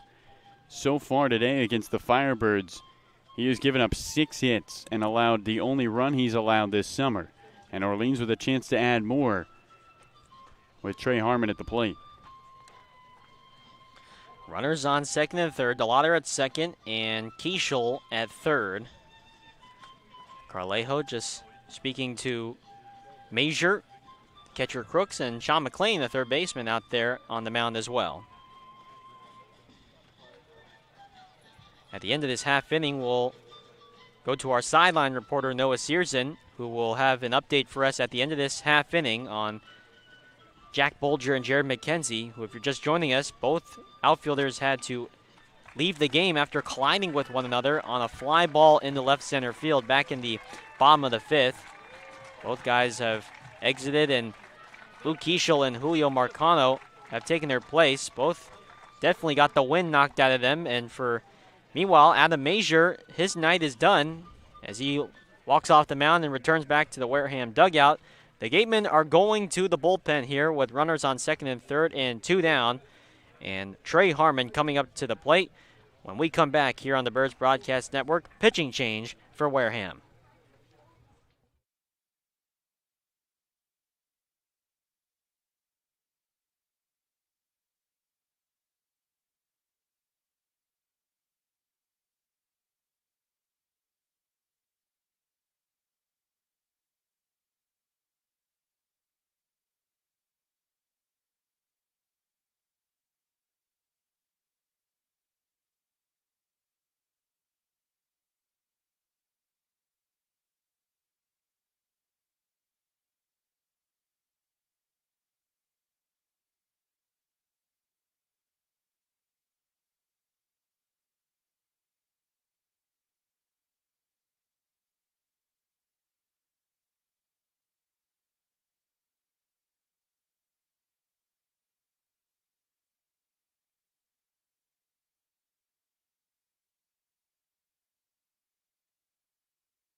Pitching change for Wareham after another solid start from Adam Mazier, although Orleans able to get to him as he gives up his first earned run all summer long. The Firebirds have a 1-0 lead. Runners on second and third. 2 outs here in this top of the 6th. And a new pitcher now for Wareham. It's going to be the right-hander from the University of Missouri, Carter Rustad, a 6'5", 195-pound right-hander from Kansas City. And Carlo, what is Rustad going to throw here against Trey Harmon for Orleans? Yeah, from Rustad, you're not going to see a whole ton of speed. 87, 91 on that fastball. Curveball, though, is the biggest mile per hour difference, 68 to 72. Slider around the low 80s along with the changeup. Likes to live at the bottom of the zone. Again, a different mix to righties and lefties. Right-handed hitters, you're going to see fastball, curveball, and then the slider. Lefties are going to see just fastball, changeup, just trying to mix up speeds. No, not a whole lot of movement, though. Won't see the curveball or the slider. Rustad making his 3rd appearance on the summer. He's thrown 3 innings, has struck out 4 over 1 walk. Last appeared on Monday in the 6-0 loss against Catuit, and he pitched 2 innings, and he gave up 5 runs. First pitch to Trey Harmon is a fastball right down the middle for a called strike, 0-1. Rustad gave up 5 runs. Only 2 of those were earned, though, with 3 hits, 1 walk, and 3 strikeouts. That was his last appearance on Monday against the Kettleers. Righty-on-righty matchup at the belt, the 0-1. Harmon takes another fastball right down the middle, and it's quickly 0-2. The Orleans first baseman, Trey Harmon. Rustad, who served mostly as a utility arm for the University of San Diego, used out of the bullpen, but mostly as a starter, was in the transfer portal and now is with the University of Missouri, back in his hometown. The 0-2, hit on the ground to third. McLean, diving stop to his left, gets up, throws across the diamond to first in time. Stellar play from the Arizona State infielder, Sean McLean, and he took away a run, or maybe 2, from Orleans off the bat of Trey Harmon. But Orleans is on the board. They have 1 run on 3 hits, no errors, and they strand 2.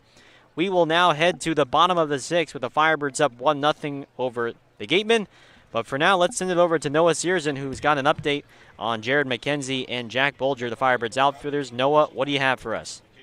Yeah, guys, so like you said, Jared McKenzie, Bolger, both done for today's game. Bolger tried to play through that injury, but Skip decided that mobility was going to be an issue. Bolger, that left leg bothering him. For McKenzie, he had hit his head. I've been told by the team trainer, they're still going through concussion protocol, and they're working with him, so not much word on him yet. But it does put the Firebirds in an interesting situation because you got Marcano and Keishel coming in. Of course, Luke just having the big hit, but that shortens the bench. You still got David Marcano, a couple other guys there stowed on that bench. But it's gotten to the point where when Skip was walking back from the outfield, when the Firebirds were last on defense, he was kind of chatting it up with the assistant coaches, and they were talking about what could happen if they needed to make more substitutions, and Jack Philby came up. Skip said Philby played middle infield in high school, so maybe a little bit of a joke from the Skip there, but the reality is Firebirds don't have a super deep roster at the moment with so many departures between Connor Cox and some others leaving for the draft, Matt Goodhart, so this is an already shorthanded Firebird squad.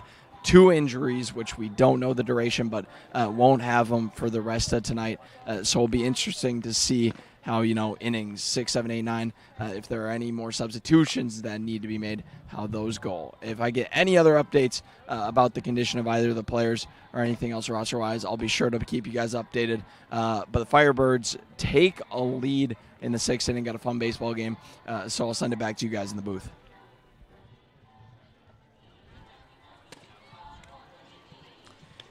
All right, thanks so much for the update, Noah Searson. Last of the 6th, Orleans up by 1. RBI single from Luke Keishel, his first RBI as an Orleans Firebird. That drives in Peyton Chatinier from second. And Hayden Thomas's night is done. The right-hander from Texas A&M Corpus Christi goes 5 innings, allows 3 hits, no runs, with 5 strikeouts over 1 walk. And here comes now the Southern New Hampshire tall right-hander Jeff Pramel. Pramel, first pitch to Sean McLean, is up high for ball 1. 1-0 to the Arizona State infielder McLean, who ended the top of the sixth on a fine defensive play at third to his left to steal a hit away from Trey Harmon.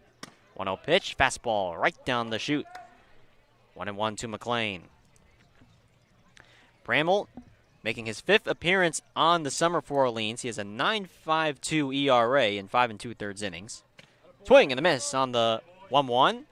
McLean chases away, and it's now 1-2. He had his best outing against Falmouth at home back on Tuesday. Pitched 2 scoreless. The 1-2.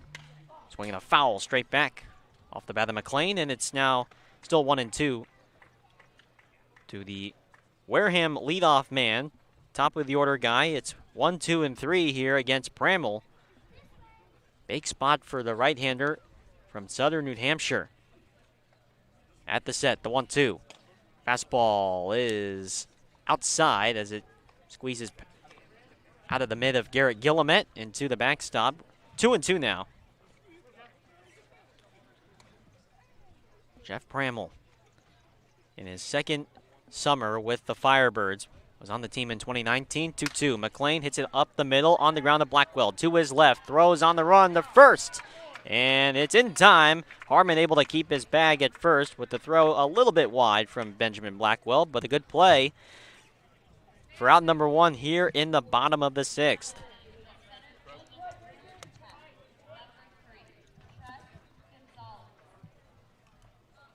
So McLean is gone, and here is Gonzalez now out of Georgia Tech. He's 0 for 2.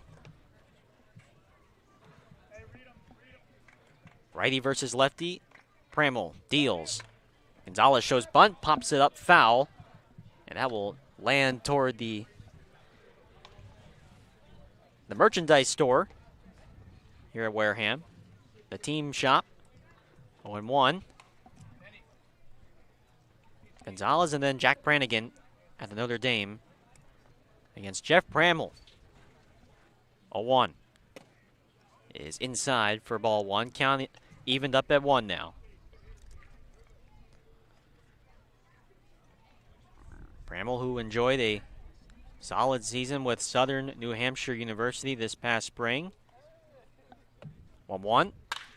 Sharp ground ball right at the first baseman, Harmon. He gloves it. Says, I got it to Jeff Bramall, and he'll tag first for out number 2. Gonzalez roped that ball right on the ground, but it was right at Trey Harmon. Perfectly positioned at first. 2 down here in the 6th. Harmon has been a solid first baseman for the Firebirds ever since showing up 3 days ago. He's made some nice plays, Garrett. He has. Here's Brannigan now. First pitch is up high for ball 1. Harmon's really the only true first baseman left on the roster now. Julio Marcano can play a little bit at first, and Tyler Locklear has been getting some reps at first as well. But Harmon is a first baseman from originally. Brannigan takes inside for ball 2. 2-0 to the Notre Dame DH, Jack Brannigan, who's 0 for 2. He's lined out twice to right field in 2 at-bats. 2-0 from Bramall. Line drive into left field for a base hit as it splits the third baseman Locklear and the shortstop Blackwell. And a 2-out base runner for the Gatemen, tying run on base. And here comes the power bat of Wareham, Owen Diodati.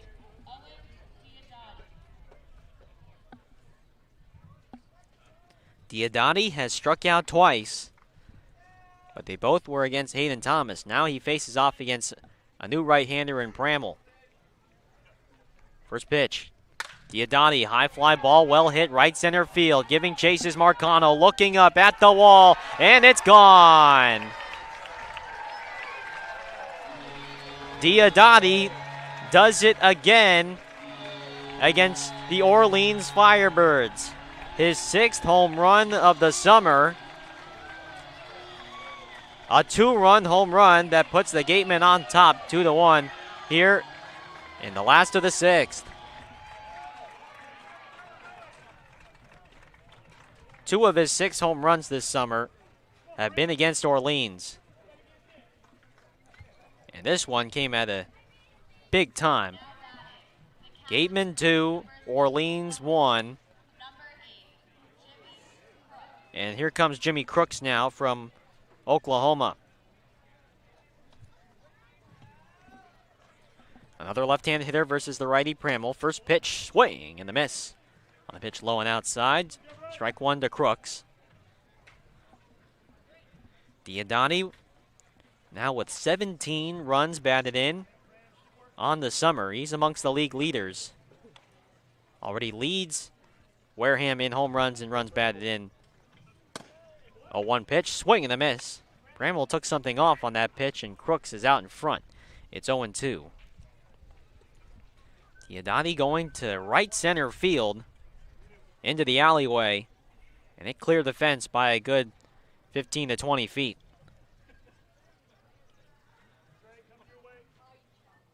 Oh, 0-2. Bramwell at the set. The pitch. Swing and a miss. Bramwell gets Crooks on 3 pitches, but Wareham has taken the lead 2-1 here in the bottom of the 6th. A 2-run home run from Alabama outfielder Owen Diodati, his 6th home run on the season, and Wareham leads 2-1 as we head now to the 7th. Carlo Jimenez will have the play-by-play the rest of the way moving forward. We'll be right back here on the Birds Broadcast Network. Orleans 1, Wareham 2 when we come back.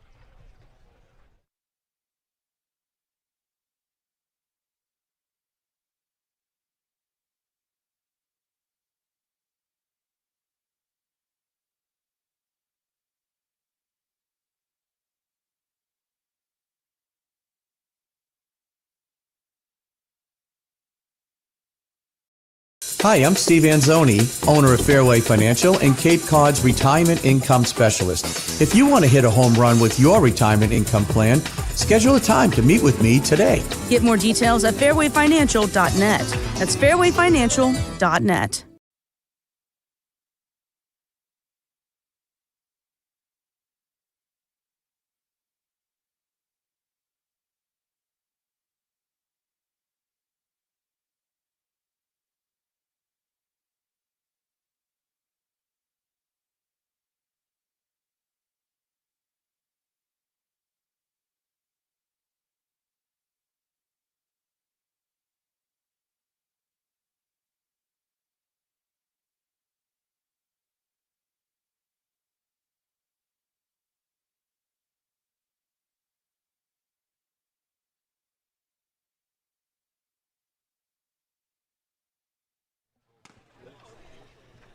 Welcome back to Besplain Field. Carlo Jimenez alongside Gareth Kwok, top of the 7th inning. And it's a 2-1 Wareham lead thanks to a 2-run home run by Owen Diodati. His 6th home run of the season. He now is tied with Chase DeLauder, Lyle Miller-Green for the league lead in home runs.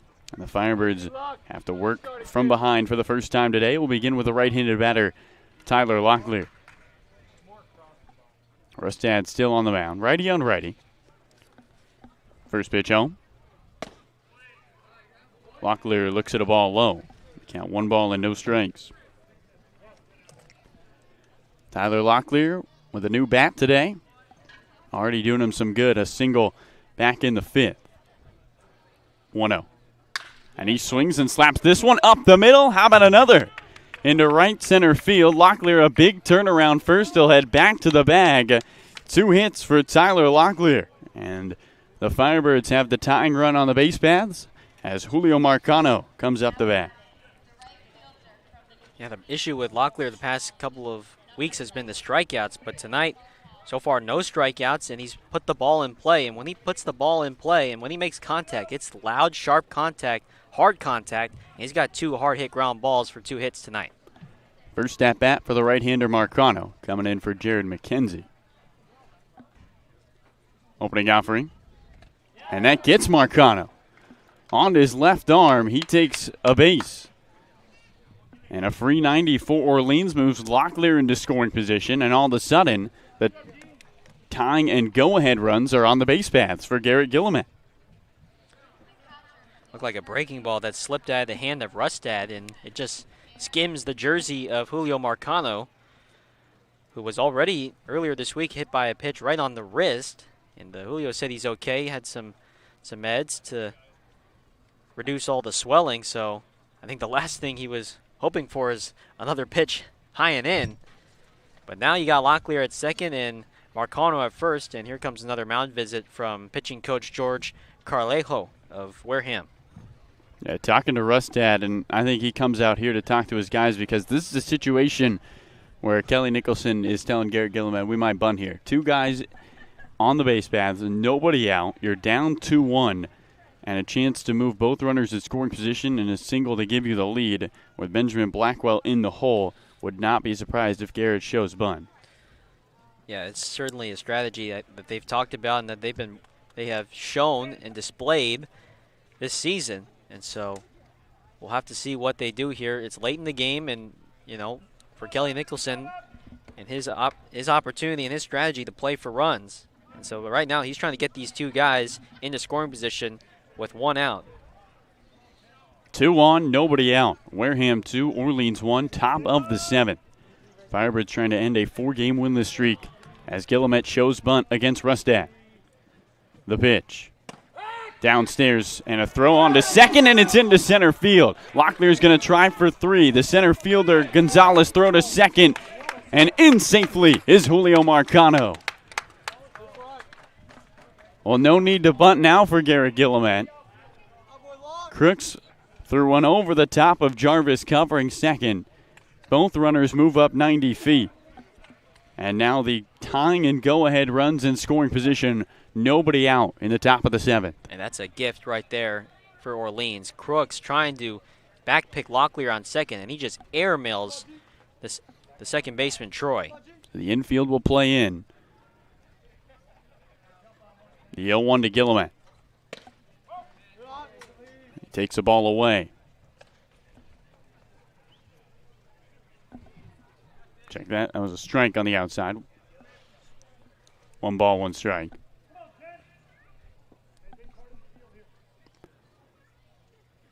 One. Guillemette swings, bounces one into right field, a base hit. Locklear around third. He'll score. Stopping at third is Marcano. And a run comes in on an RBI single from Garrett Guillemette. And the Firebirds with runners at the corners and nobody out, and they've tied this ball game 2-2. Just a nice piece of hitting from Garrett Guillemette. Had to put this ball in play. He decides to go through the right side of the infield, and maybe if the infield's played back, that's a routine play for Tommy Troy. But with them drawn in, a sharp chopper into right makes this now a tie ball game, and the go-ahead run 90 feet away for Orleans. So the bottom of the lineup producing for the Firebirds. Locklear singles, Marcano's hit by a pitch, and Guillemette singles. Garrett picks up his 8th RBI of the season, his first not via the home run. And in stands the right-handed batter, Blackwell, with runners at the corners and nobody out. First pitch home.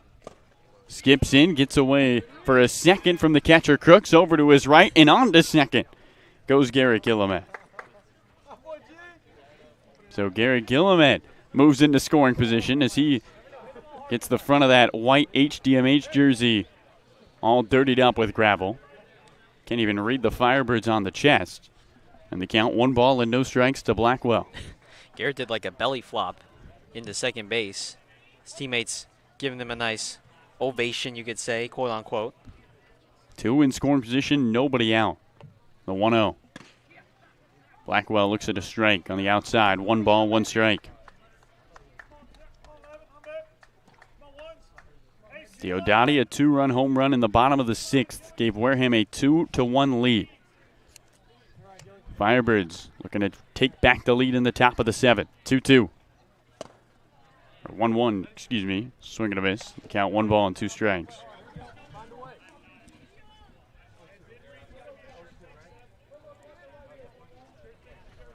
Guillemette at second. Marcano with third. Orleans and Wareham even at 2. 1-2 to the plate. And Blackwell swings and pops it up foul out of play down the right field line. We'll try it again at a ball and 2 strikes. Blackwell trying to get this ball into the air here, although the outfield playing about halfway in. So Blackwell will need to get this into the outfield relatively deep to score Marcano. Rustad sets. Exhales, 1-2. Strike 3 on the outside. Blackwell down looking. First strikeout for Rustad and first out of the 7th inning.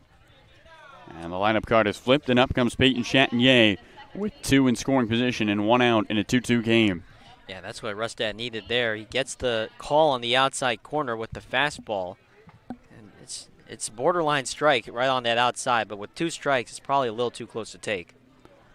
Rustad eyes the right-handed batter and deals way high. 1 ball, no strikes to Chatinier. Peyton was the first run of the game for the Firebirds. Back in the 6th. Singled and came around to score on a Luke Keishall RBI.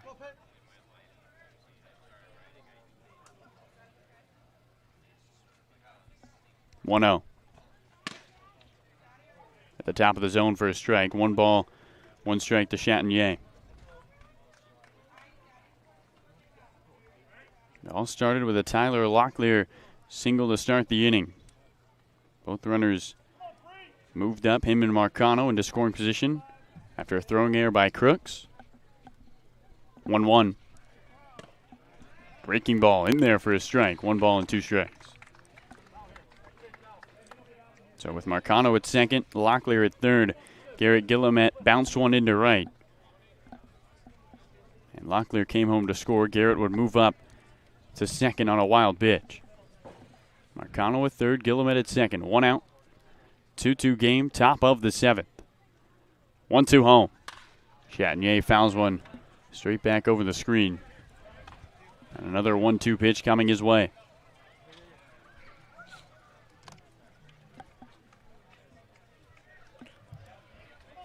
The lights are on, the sun has set. Here at Spillane, and the Firebirds trying to end a 4-game winless streak after their off day. 1-2. Swinging a ground ball, third base side. I'm coming in, the shortstop Jarvis. He's going to go to first in time for the out. Coming home to score is Marcano. Throw on to third. Guillemette caught off the bag, but the throw gets away from the third baseman, McLean. And the ball hit the net, so Guillemette's going to come home on the throwing error by the first baseman, Clark. And the Firebirds are gifted another run. It's now 4-2.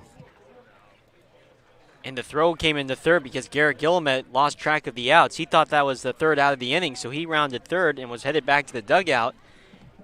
And he was going to get hosed off third. He was going to be out by a mile if the throw was an accurate throw from first baseman Clark. Instead, it's a low throw in the dirt.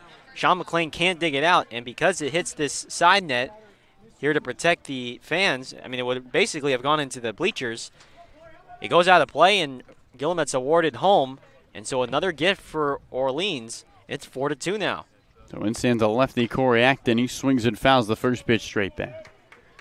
The count, no balls and 1 strike. A wild sequence, and the Firebirds have brought in 3 runs. Here in the top of the 7th. Off Carter Rustad and taking a 4-2 lead.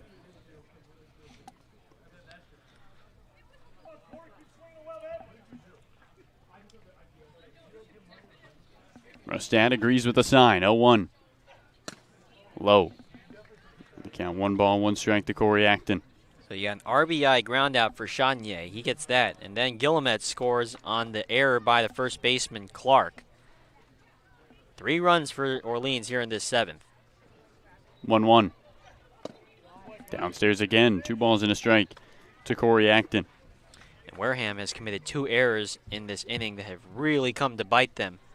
One by Jimmy Crooks on just a bad throw into second over the head of the middle infielder, and then on a play from Clark, the first baseman, where they should have gone Guillemette for the third out.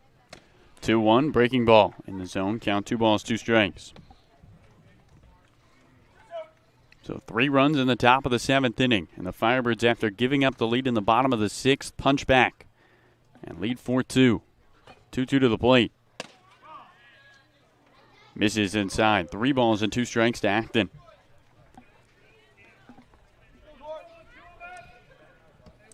Corey Acton with a pair of doubles today. Coming into this game, he had 1 hit on the summer. It was a single in the last game for Orleans against Harwich.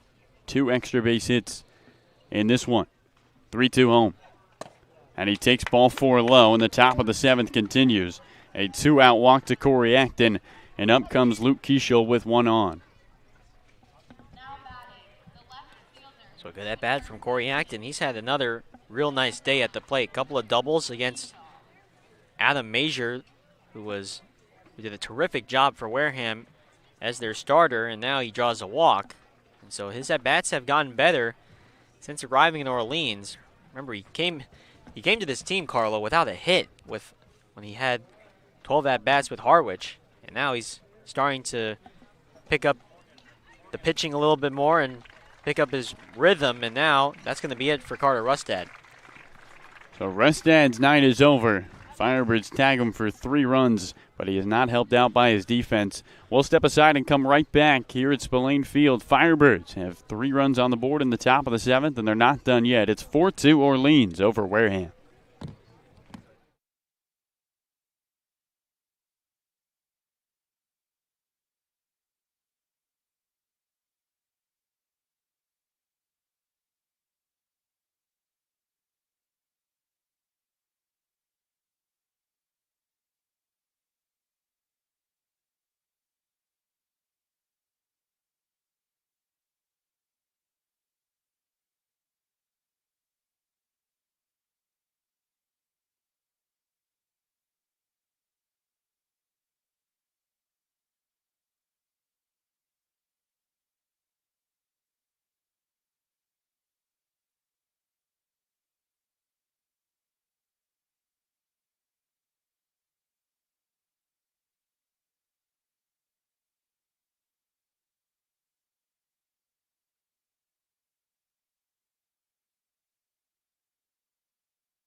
Welcome back to Spillane Field, where the Orleans Firebirds have a 4-2 lead over the Wareham Gatemen. New pitcher on the mound, it's Hunter Skillport, the rising junior out of Gilroy, California. Goes to Pacific College. Skillport appearing in his 6th game of the summer. Just a 1.03 ERA in 8 2/3. Gareth, what can Orleans hitters expect from the lefter?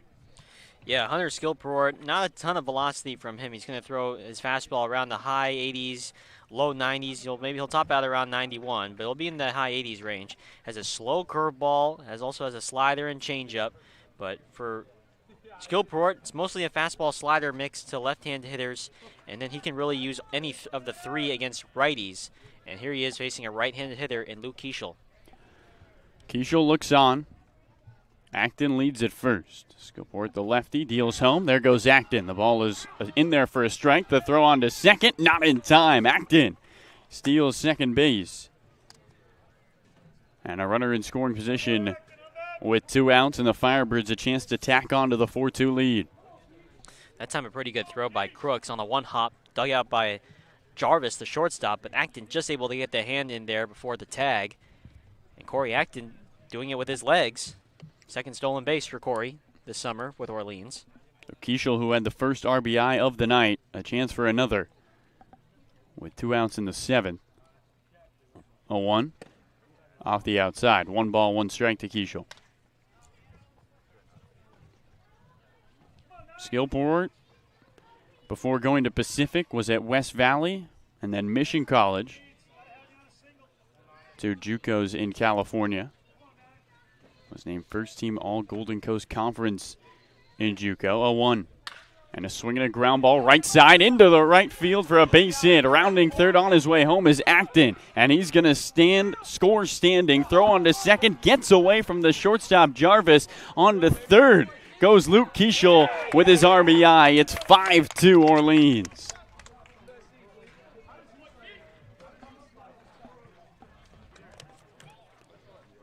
So another RBI for Corey Acton. For Luke Keischel, excuse me. And Corey Acton scores, and it's 5-2 Birds. And another error on the first baseman, Clark, who just sails that throw wide left into left center field. His second error of the game. And for Wareham, this is the third error of the inning. The defense has been just terrible in this inning for the Gatemen. And sends a lefty to Lauder. He looks at a first pitch ball upstairs. 1 ball, no strikes to him. So Keischel at third with 2 outs. Already 4 runs in for the Birds. Chase Lauder, who doubled his last time up, trying to add some more. 1-0. Low. 1 ball, 2 balls and no strike. Lauder, the 8th batter of the inning. Facing off against the lefty,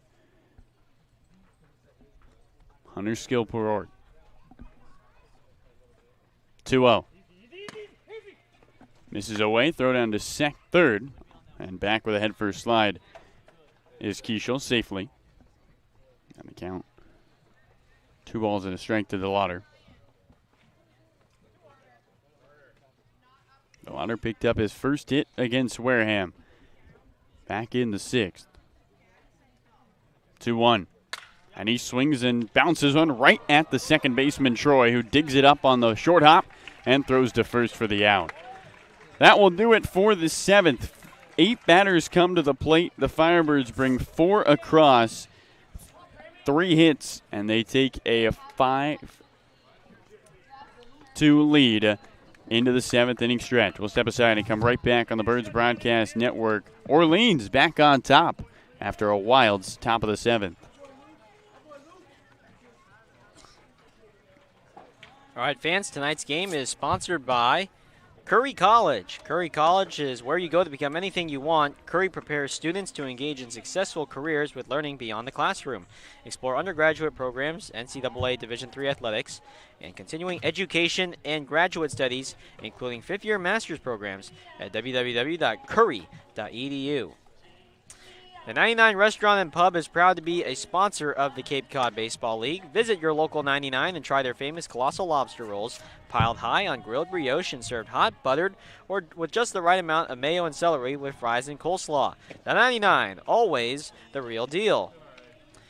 And tonight's game is sponsored by Milton Cat. For sales and rentals of Caterpillar machinery, generators, and marine engines, visit MiltonCat.com, your area cat dealer. Milton Cat, the Cape and Islands Caterpillar dealer, is proud to be a sponsor of today's game.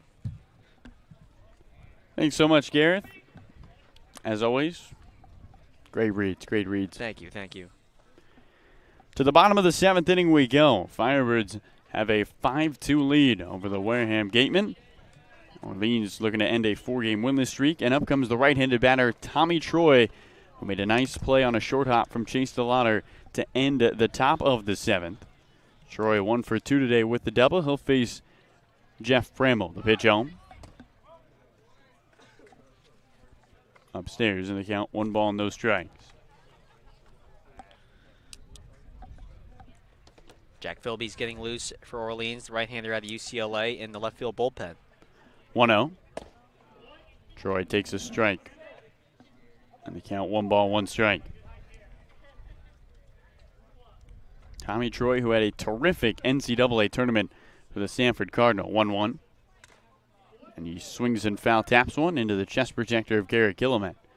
And the count, 1 ball and 2 strikes.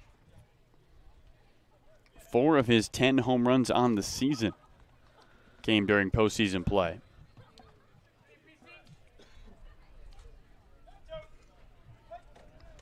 So righty looks on towards Bramall. Doesn't agree with the first.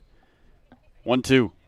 And a swing and a ground ball, left side of the infield. Third baseman Locklear gloves it belt high. Long throw to first in time.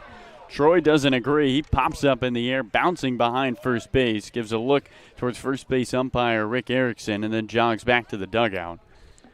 And there's one away in the bottom of the 7th. Yeah, certainly a close play on just a routine ground ball to third. Tommy Troy really busted it up first base down the line, and he almost beat that out. Tough to tell from our vantage point here, but it was certainly close. Left-handed batter Clark looks on towards Bramall. Pitch on. And a swing and a fly ball into left. Going back to left fielder Keishel on the back pedal. He turns, reaches up, can't make the catch. Keishel picks it up off the ground. Into second goes Kellum Clark. And with one out, a runner in scoring position. Luke Keishel, not traditionally a left fielder, plays in the infield and his time at USF, but because of some injuries on a collision by Bolger and Jared McKenzie, out in left today and just did not look comfortable on that fly ball, Gareth. Yeah, he didn't take infield, outfield before the game in the outfield. He took it at shortstop. So now for him on this first fly ball, he doesn't really know this field very well. And there's no warning track out in the outfield as well, so it was certainly not an easy play for Keishel, and it didn't look all that natural for him as well. Right-handed batter Cade Kern looks on. Pitch home. Checks his swing. Garrett Gilliman asking if he went. The answer is no from first base umpire Rick Emerson. They count 1 ball and no strikes. Orleans 5. Wareham 2. The Firebirds put up 4 runs in the top of the 7th. Bramall's 1-0. Swing and a miss at a high fastball. 1 ball, 1 strike to Cade Kern. And after a scoreless 5 innings, we've seen runs in the last 3 half innings. Bramall sets at the belt. Eyes Clark at second, 1-1. Downstairs, 2 balls and a strike to Kern. Firebirds took the first lead of the game with a run in the 6th. A Diodati 2-run home run in the bottom of the inning made it 2-1 Wareham.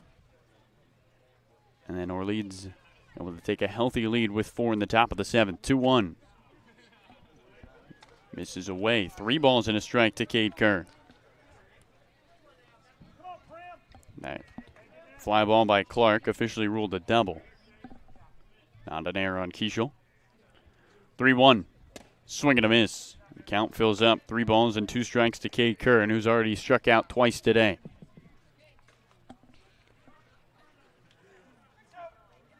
Firebirds' last visit to Spillane. Looking for a win.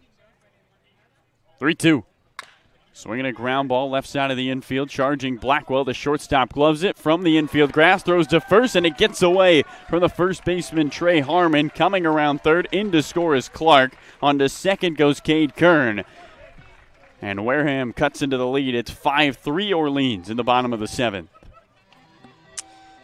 So that'll probably go as an infield hit for Cade Kern, and then the error on the throw by Blackwell advances Kern to second. He had it in his glove. He had to make the throw on the run with Kern, who has good speed, and it just pulls Harmon off of first to the left. Almost had to do a full split there, but he just wasn't able to get it to him. And now, tying run comes up to the plate for the Gatemen. Left-handed batter Jim Jarvis represents the tying run. Pitch home, and he swings and flies one into right. Coming in, the right fielder Marcano. He makes the catch, throws it in on a leaping throw, and Locklear cuts it off to his left. And there's 2 away. So Julio Marcano, who has played some outfield for Orleans, makes the easy play. And now with 2 outs and a runner in scoring position, it will be Sean McLean. And Kelly Nicholson going out to Jeff Bramall. Mentioned Philby was warming up. And he's going to go to Philby. So that will be it for Bramall. We will step aside and come right back. Wareham with a run in and a runner in scoring position with 2 outs. Bottom of the 7th inning. It's 5-3 Orleans over Wareham.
Welcome back to Spillane Field. Carlo Jimenez alongside Gareth Kwok. New pitcher on the mound for the Firebirds. It's Jack Philby trying to protect the 5-3 Orleans lead over Wareham.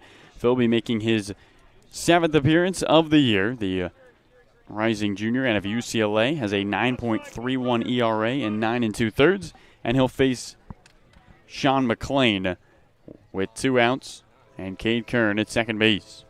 Right-hander McLean 1 for 3 today in his Gatemen debut. Philby looks at second, pitch on. In the dirt, Guillemette slides to his left, blocks it with the glove. And the count 1 ball and no strikes. Yeah, Philby's going to come at you with the high 80s, low 90s fastball. He'll sit around 89, 90. He does have a slider and a changeup, and he does like to throw that slider mostly to right-handed hitters. 1-0. Ground ball up the middle. Blackwell, the shortstop, ranging to his left. He's not going to get there. Rounding third on his way home is Kern. The throw in is cut off by Blackwell. An RBI single from Sean McLean. And in his first game with Wareham, he is 2 for 4 with an RBI. It's now a 1-run game, 5-4. Orleans leads. This is what we've seen with the Firebirds as of late. It's just the inability to close out games and kind of hold the lead. And so right now with a 1-run lead, can the rest of this bullpen come through moving forward? They need to down this stretch. Trace Gonzalez, left-handed batter, looks on towards Philby. The pitch home. He takes a ball upstairs. Count 1 ball and no strikes. Firebirds led 1-0. They surrendered the lead 2-1 on a Diodati home run. They then took a 5-2 lead after 4 runs in the top of the 7th, and all of a sudden the go-ahead run is at the plate for Wareham and Trace Gonzalez. The pitch outside. And the count 2 balls and no strikes. Sean McLean taking a large lead over there at first base. It sounded like somebody in the dugout wanted Philby to step off. Yeah, McLean here might get aggressive with 2 outs, trying to get in scoring position. Philby's right arm dangling by his side. He sets. And the 2-0. Strike at the knees. 2 balls and 1 strike to Trace Gonzalez. Both these offenses were silent. The starters were terrific. Hayden Thomas and Adam Major. Here the bullpens have come in and the offenses have come alive. 2-1. Up high. 3 balls and a strike to Trace Gonzalez, who's 0 for 3.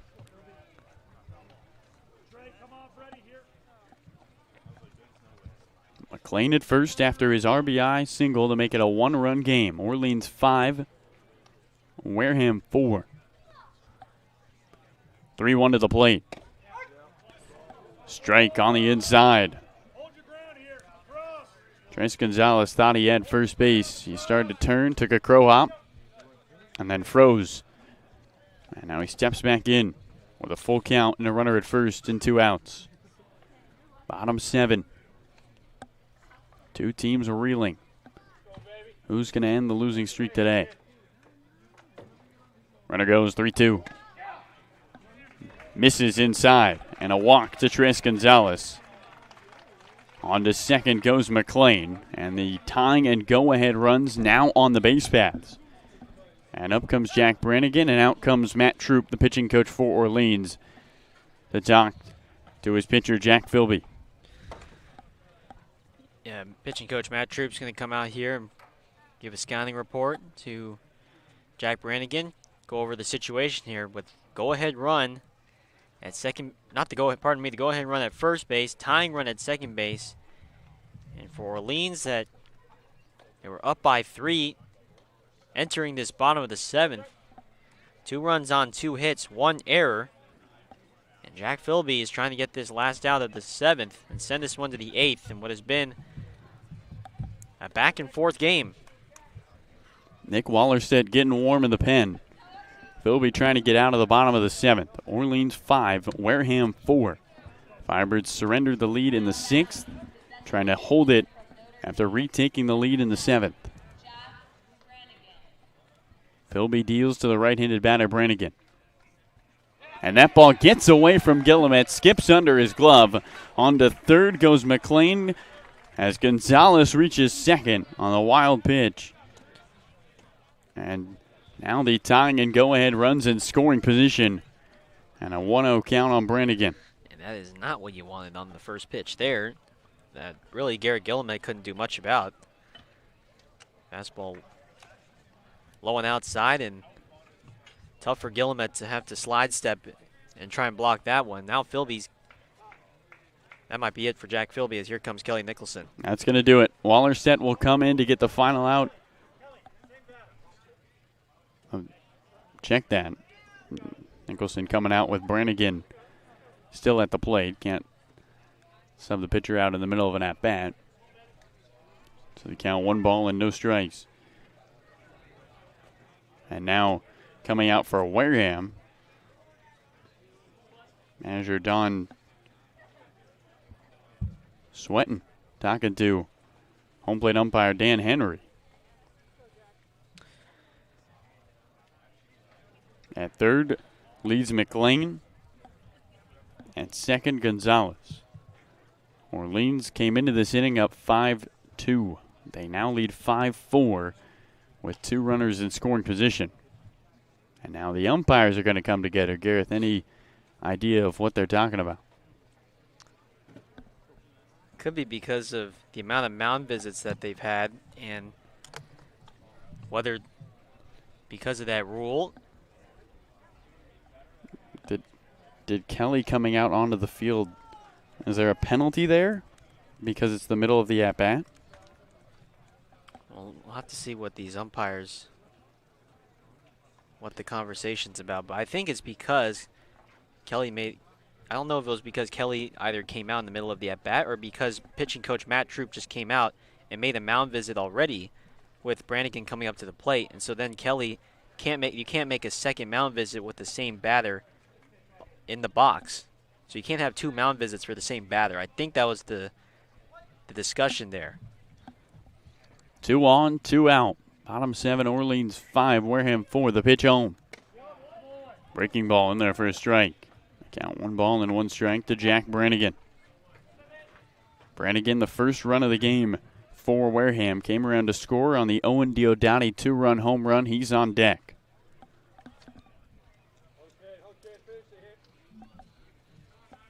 Philby sets. The 1-1. Swinging a pop-up over towards us.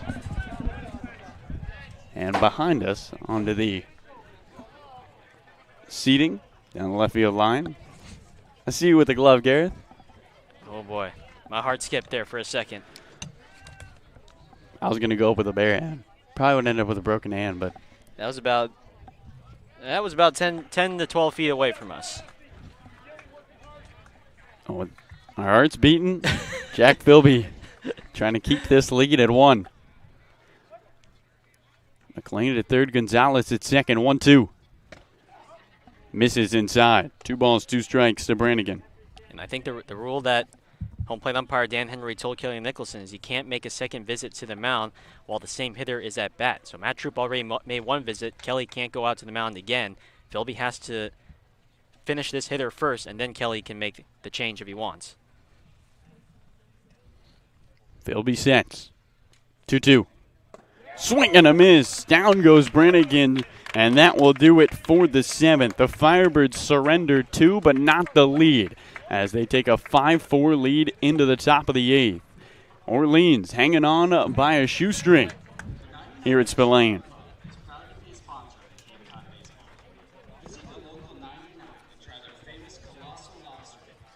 All right, let's do one last Around the Cape League score update as we head to the 8th here from Spillane Field. Final score from Red Wilson Field, Bourne defeating YD by a final score of 8-5. Braves pick up their 15th win of the summer. They are 15-2. Unbelievable for the Braves in the West. They win it 8-5 over YD. Final score from Lowell Park in Cotuit, Chatham versus Cotuit, and it's the Kettleers who win 7-6 over the Anglers from Lowell Park. Cotuit winning over Chatham. Final score from Stony Brook Field. Falmouth versus Brewster, and it's the Whitecaps that win 8-3 over the Commodores. So the Whitecaps win over Falmouth. And in the top of the 8th right now, wow, this is an absolute shootout between Harwich and Hyannis. The Mariners leading the Harbor Hawks 15-11, and they are in the top of the 8th from McKeon Park. Harwich leading by 4 in what has been a high-scoring affair in Hyannis. Harwich 15, Hyannis 11. They are in the top of the 8th. Wow, that's almost a football score right there. That is a lot of runs. Definitely a lacrosse score. Oh yeah, it's a good comp. 15-11. They must have how many arms you got left in the pen after 15-11? Can we get a check on how many pitchers are being used? I got to see how many. Well, how's the scoring output been here? Harwich scored 8 runs to lead off the game in the first. That's how they scored like half of their runs.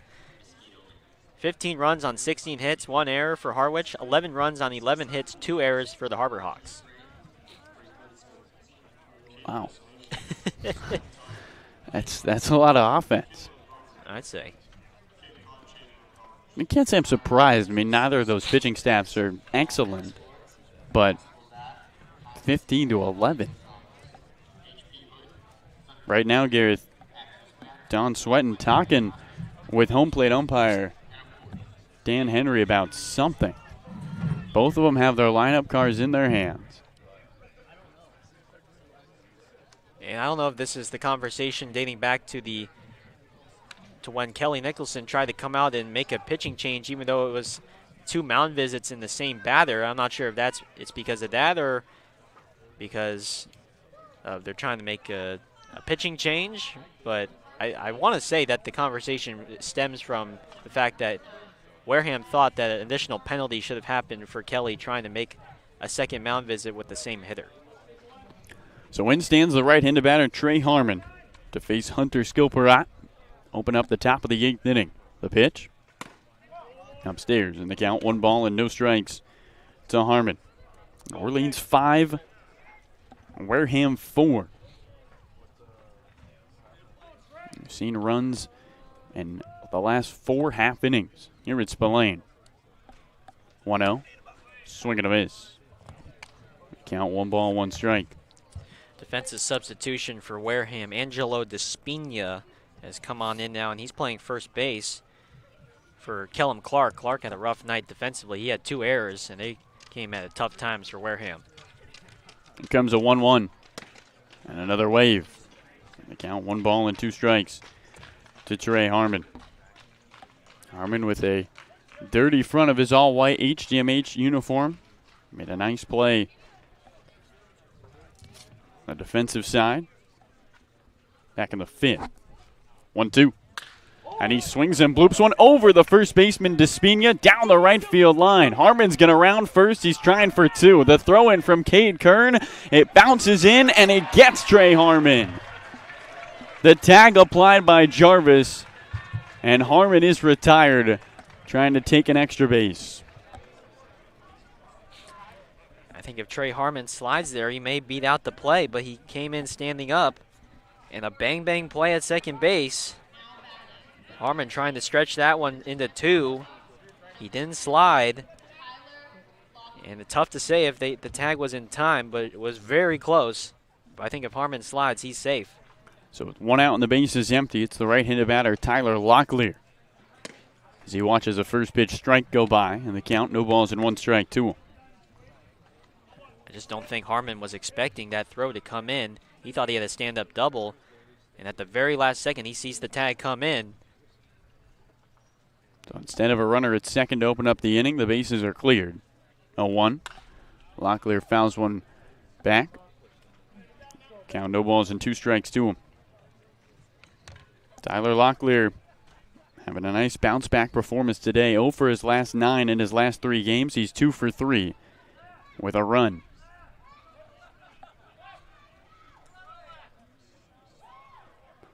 The 0-2. And he fouls one straight back again. We'll try another 0-2 pitch. Orleans 5, Wareham 4. Here's Skilperat, the third pitcher of the night for this Wareham team. 0-2. Downstairs, Locklear lays off. Count 1 ball and 2 strikes. Skilperat was a two-way player for Pacific this last spring.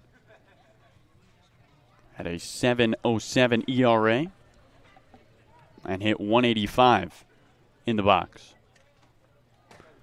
1-2. Locklear bounces one, third base side. Third baseman McLean to his left, gloves it letters high, throw to first in the dirt, and it gets by Despina. And safe at first is Tyler Locklear. See how they mark that one. But Tyler gets aboard with 1 out in the top of the 8th. I think they're going to give that a hit because I think Locklear would have beaten out that throw even if it was a good throw from McLean, but he decided to play back on that ground ball. He played it deep at third and had to make a long throw. Ended up being in the dirt and getting past Despina, but I think that's going to be a base hit for Tyler Locklear. So a 3-hit night for Tyler Locklear after being hitless in his last 3 games. And in stands the right-handed batter, Julio Marcano. Opening offering. Shows bunt, and the ball goes by him for a strike. Count no balls and 1 strike to Marcano. Marcano hit by a pitch, and his first bat in the 7th came in for Jared McKenzie after his scary collision with Jack Bolger back in the 5th. 0-1. Breaking ball on the outside for a strike. Count no balls and 2 strikes to Marcano. So it is going to be a base hit for Tyler Locklear, an infield single.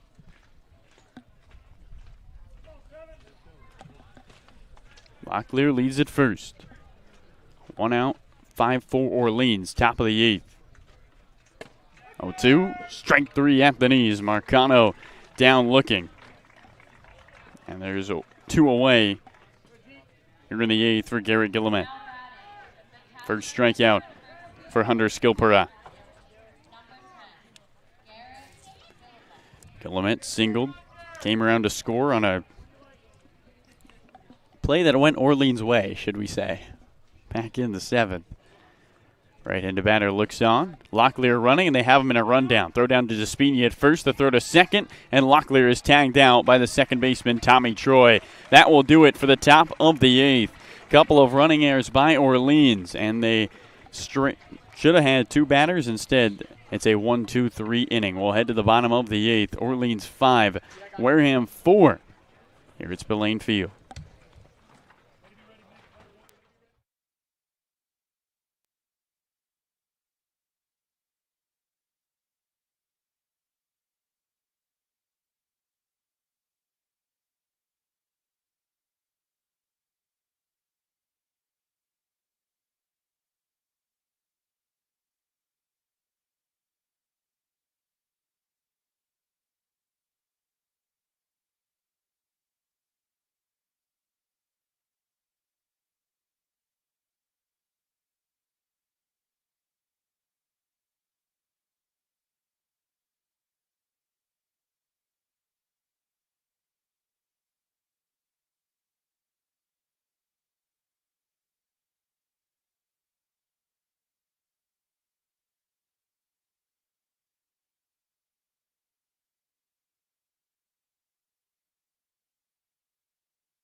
Welcome back to the Birds Broadcast Network. Carlo Jimenez alongside Gareth Kwok. Bottom of the 8th inning, and the Firebirds hold a 5-4 lead. Hanging on by a singleton over Wareham. As we begin the bottom of the 8th, there'll be a new pitcher on the mound, Nick Wallerstedt for the Firebirds, who's been one of their best closers out of the pen this season. Gareth, what will Wareham hitters expect from Wallerstedt. Yeah, what you're going to see from Wallerstedt is a fastball that has been touching around the low to mid 90s. It'll sit around mostly 91, 92. You'll get a couple 93, 94s, and then he has a big curveball slider. He likes to call it a slider. It has some curveball tendencies as well, but he's just a two-pitch guy, and he'll come from that low three-quarter slot. And so, as you talked about, he's been really good ever since his first outing where he threw a lot of pitches, and he's been way more efficient. He's been getting a lot of swing and misses and strikeouts, and here he comes trying to subdue these Wareham hitters, and he faces a good part of the order as well. We'll start with a lefty, Diodati. The pitch, swing and a miss. Wallerstedt blows one by him, and the count, no balls, one strike. Nick Wallerstedt making a team-leading 8th appearance this summer. Tied with Jack Philby, who just made his 8th. 0-1 upstairs. And the count, 1 ball and 1 strike to Owen Diodati.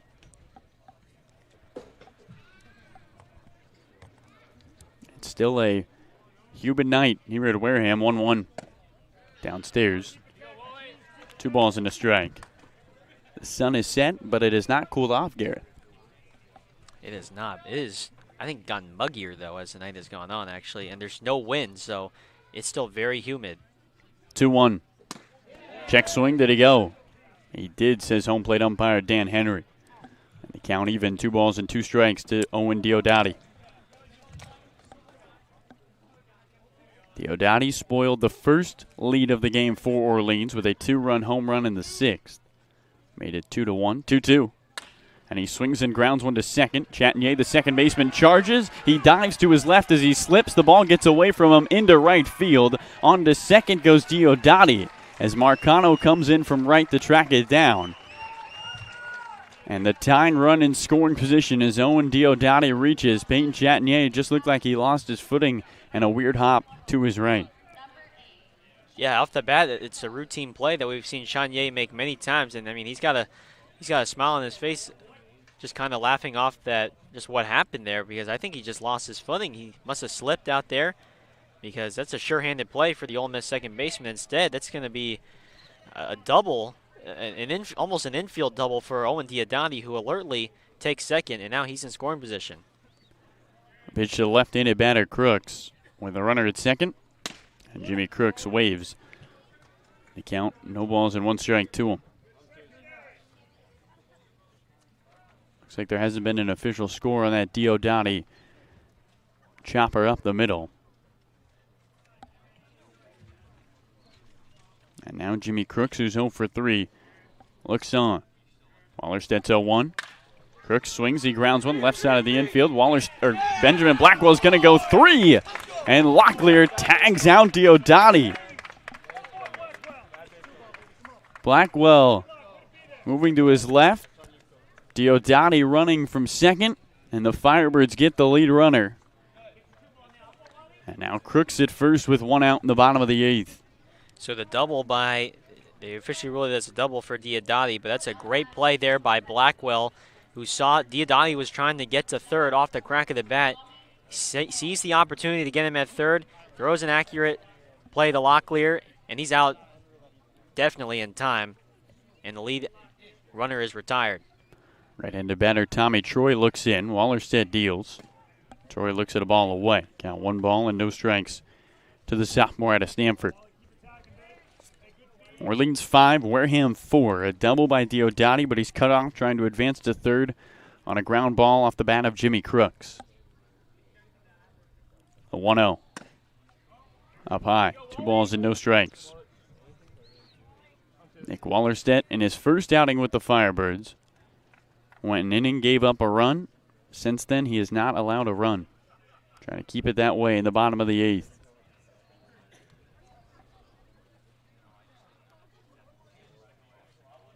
(2-0). Strike at the knees. 2 balls and 1 strike to Tommy Troy. Perfect fastball right at the knees from Wallerstedt, although the Wareham dugout doesn't agree. Right at the bottom of the zone. Crooks has stolen 8 bases this summer. He leads at first. 2-1.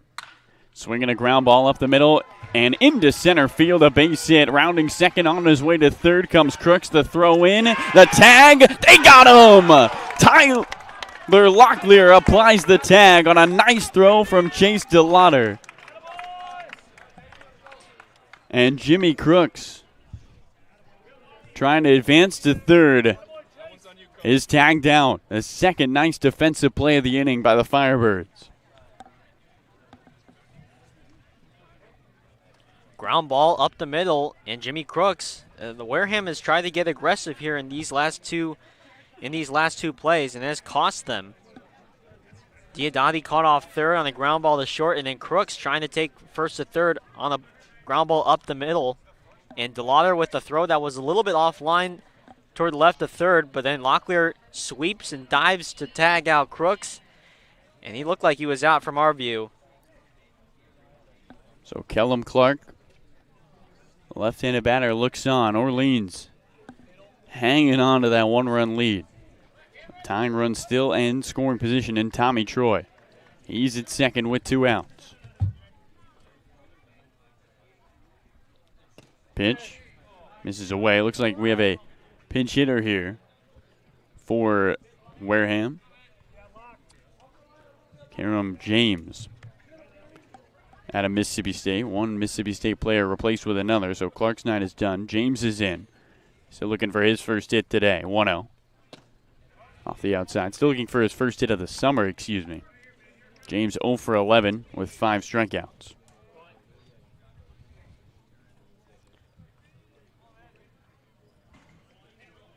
Troy at second. 2 gone. Bottom of the 8th. Wallerstedt eyes Tommy Troy. Deals home 2-0. Foul straight back. In on the hands to Cameron James. And the count 2 balls and a strike.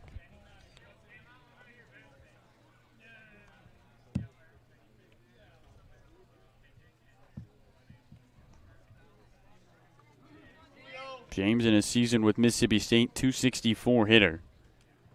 12 home runs on the year. Was a power hitter for Mississippi State. 2-1. Strike on the outside. 2 balls and 2 strikes. And the home fans here at Wareham do not agree. Round 3 between these two teams. Firebirds dropped the first 2. Trying to end a 4-game winless streak in the first game of the second half of the season. Wallerstedt's 2-2. And a swing and a pop-up on the infield, left side. Blackwell, the shortstop, is there. He moves 3 steps to his right and makes the catch. That will do it. The Firebirds hang on to the 1-run lead thanks to a couple of nice defensive plays in the field. As it's 5-4, we'll go to the 9th. Orleans over Wareham here at Spillane.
To the 9th inning we go. Here at Spillane Field, Carlo Jimenez alongside Gareth Kwok. Orleans hanging on by a run and looking for some insurance, leading 5-4 over the Gatemen. And it will start with the right-handed batter, Garrett Guillemette, here in the ninth. Gillimet came to bat in the eighth before Tyler Locklear was caught off the bag in a rundown. Orleans 5, Wareham 4. Firebirds looking for their first win against the Gatemen and their first in the last 4 games. Pitch home. Misses away to Gillimet. The count 1 ball and no strikes. And defensive substitution again. Yohandy Morales is now in the game playing first for Angelo Despina. So Despina only comes in as a defensive sub for 1 inning before being replaced by Morales. 1-0. Gillimet waves. Count 1 ball, 1 strike. Gary Gillimet picked up his first RBI that was not a home run on the season. A single back in the 7th to score Tyler Locklear. Also came around to score in the 7th inning. 1-1. And he swings and cranks one into the gap into right center field. That ball gets down. Gillimet slips trying to round first. He's going to hold up at first base. A hard hit single for Garrett Gillimet as the gravel here at Spillane eats him up. And the leadoff batter is aboard in the top of the 9th. Yeah, that's going to be an easy 2 bags for Gillimet. And hopefully he's okay. The last thing you want is a third Orleans Firebird to go down with an injury. Already Jack Bolger and Jared McKenzie have exited this game after colliding with one another in the middle of the 5th in left center field. So you just don't want to lose any more bodies in this one. Right-handed batter Benjamin Blackwell looks on. Shows bunt, the pitch. Takes the pump back. Ball is in there for a ball. And on to first goes Gillimet with a head-first slide after a snapback throw by Crooks. Orleans 5, Wareham 4. Top of the 9th inning. Nobody out and a leadoff single from Gary Gillimet. His second hit of the ball game. Third multi-hit game of the season for Gillimet. 1-0. Blackwell shows bunt. Another ball misses low. 2 balls and no strikes to the junior from Dayton.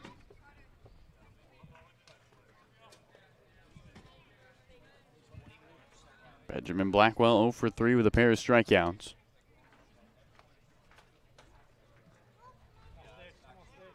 To the plate. Blackwell gets a piece, bunts it foul straight back, and the count 2 balls and a strike.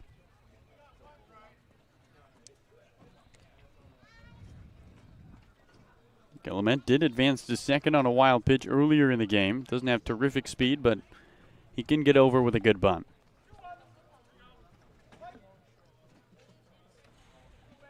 Firebirds looking for some insurance, up 5-4 in the top of the 9th. The 2-1. Blackwell, another foul bunt. Over towards the on-deck circle of Wareham. And now the count levels, 2 balls, 2 strikes.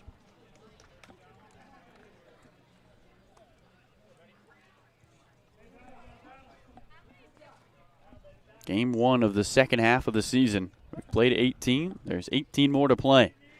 Firebirds looking to start on the right foot. 2-2. Blackwell misses with a bunt, and he strikes out for the 3rd time today. There's 1 away with 1 on, and the top of the lineup comes up. It's Peyton Chatinier. Second strikeout for Skilperort.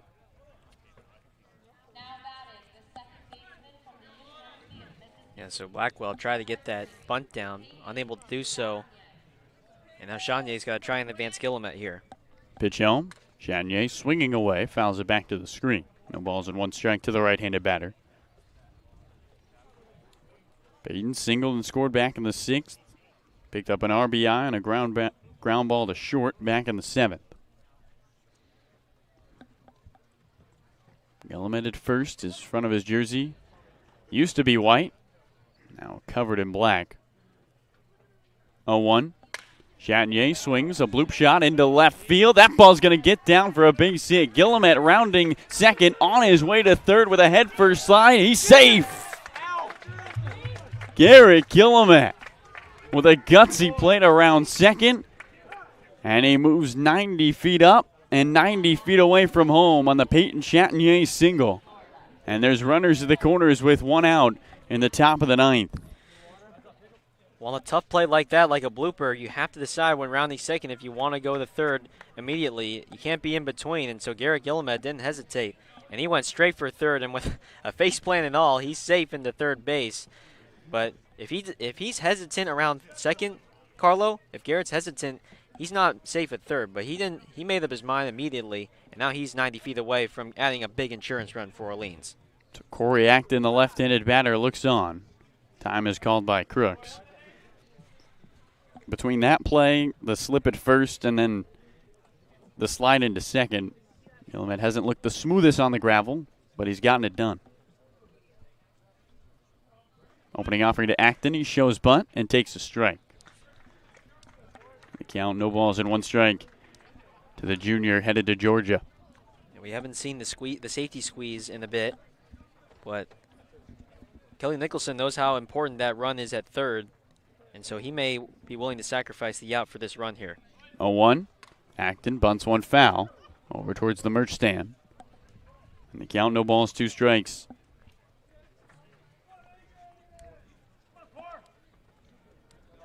Firebirds looking for a big insurance run. Orleans 5, Wareham 4. Top of the ninth with one out and runners at the corners. Trying to end a 4-game winless streak and down the Gatemen for the first time in the summer of 2021.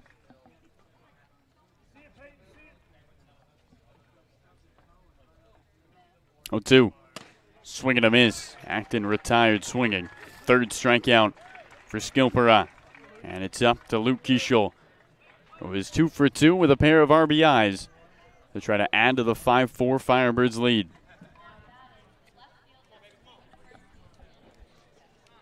Kieshel came in the 6th after Bolger collided with McKenzie on a fly ball to left. And stepping off is Skilpera.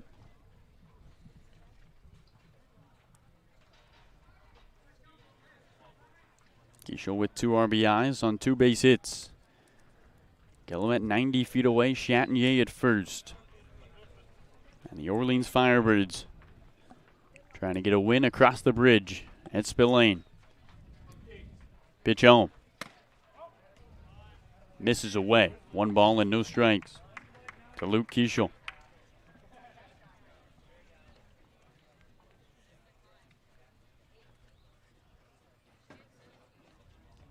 Skilpera looks in the glove, tucked under his right armpit. He exhales. 1-0.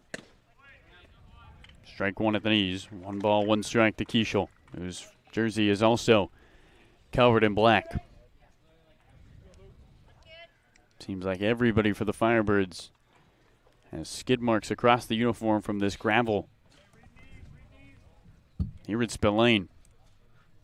1-1. Away. 2 balls and a strike to Kieshel.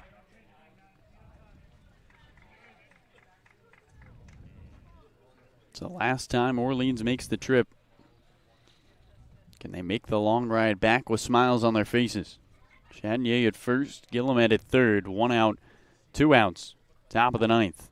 2-1. This is upstairs. A hitter's count to Kieshel. 3 balls and 1 strike.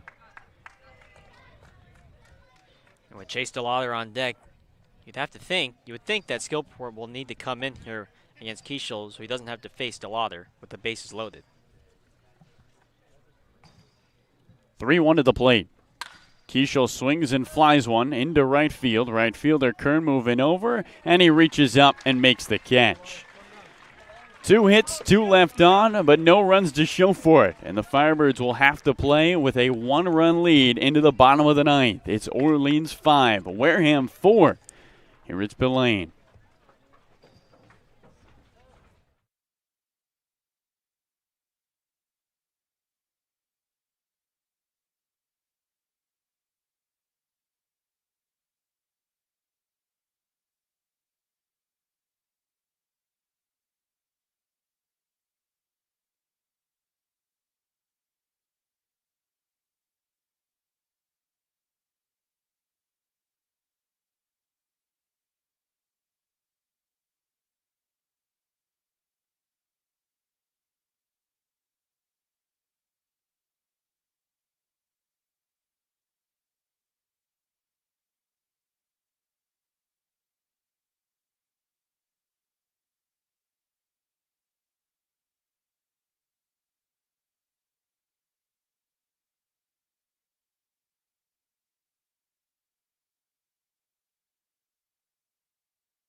To the bottom of the 9th inning. Firebirds need 3 outs to end the winless streak. And it will be the right-handed batter, Cade Kern, to face Nick Wallerstedt in the bottom of the 9th. Orleans 5, Wareham 4. Wallerstedt's first pitch. Swing and a miss. Now no balls and 1 strike to Cade Kern. Kern singled and scored in the 7th. He is 1 for 3 today.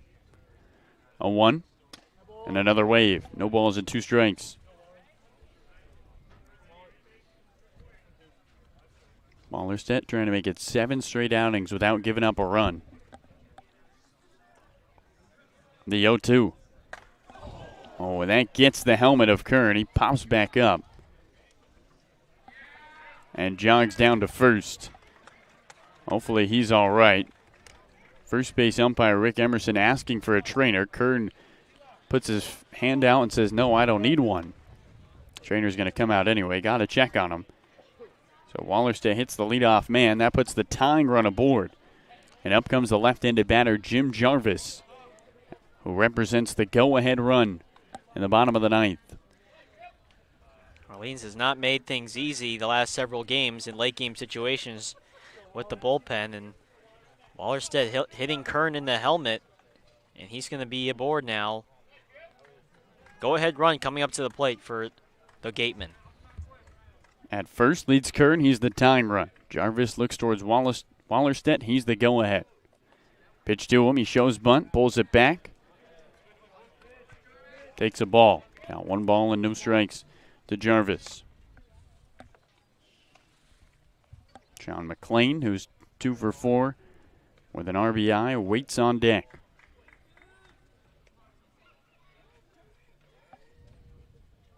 (1-0). A bunt and a good one down the first base line. Gillum at the catcher, picks it up, throws to first in time to get Jarvis. On to second goes Kern. Tying run in scoring position. And up comes Sean McLean in his first game with Wareham with an opportunity to even this ball game. How about Arizona State versus Arizona State right here with the tying run at second. Wallerstedt facing a friendly foe in Sean McLean. But Wallerstedt has to put aside the school differences for here. He's got to pitch and retire McLean here. The first pitch from Wallerstedt. Misses away. Count 1 ball and no strikes. McLean with that Arizona State helmet. The ASU logo on the top. Nick Wallerstedt eyes the right-handed batter. 1-0. Off the outside. 2 balls and no strikes. Orleans 5, Wareham 4. Bottom of the 9th. There's no extra innings on the Cape. So if the run comes in, we'd have a guaranteed tie here at Spillane. Wallerstedt's 2-0. Swing and a miss. Blows a fastball by him. And the count 2 balls and 1 strike. McLean has seen Wallerstedt plenty of times before, Carlo. They've inter-squatted, and you know the amount of times that I'm sure McLean has seen Wallerstedt, it's been a lot. So last time we were here, Connor Cox, who's no longer with the team, faced a former teammate of his, 2-1. And a swing and a ground ball up the middle. Shortstop Blackwell to his left. He gloves it from the second base bag. Throws to first in time. On to third goes Cade Kern. And with 2 outs, the tying run is 90 feet away. And up comes the left-handed batter, Tres Gonzalez. That play had to be perfect for Benjamin Blackwell at short, and he made it perfect. I mean, that was probably the quickest release we've seen him do, getting that ball out of his mitt to first, and it gets McLean by a half step. But couldn't have asked for much more drama here, Carlo. So Arizona State retires Arizona State. Now Gonzalez looks on. First pitch to left-handed batter. At the knees for a strike. No balls and 1 strike on a nice pitch from Wallerstedt. Gonzalez 0 for 3, walked back in the 7th. Cade Kern, after being hit by a pitch to open up the inning, leads at third. 2 outs. Orleans 5, Wareham 4. 1-0. Downstairs, good block by Guillemette. And the count. 2 balls and no strikes. Firebirds looking to end a 4-game winless streak. Wareham trying to end a 3-game losing streak. 2-0. Fouled straight back, off the pole, bounces towards us.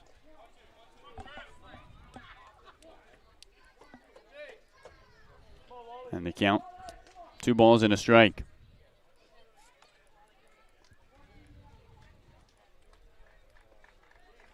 Can the Birds eke out a win? Something they have struggled with in close games this season. Just 2 for 5 in games decided by 3 runs or less. Wallerstedt exhales, 2-1. Swinging a ground ball to second. Chatinier scoops it up. The second baseman goes to first in time for the out. And the 4-game winless streak is over. Nick Wallerstedt closes the deal. That's 7 straight outings without giving up a run. And the Firebirds win 5-4 at Spillane Field. The second half of the season starts out with a win for Orleans, as Nick Wallerstedt closes it out.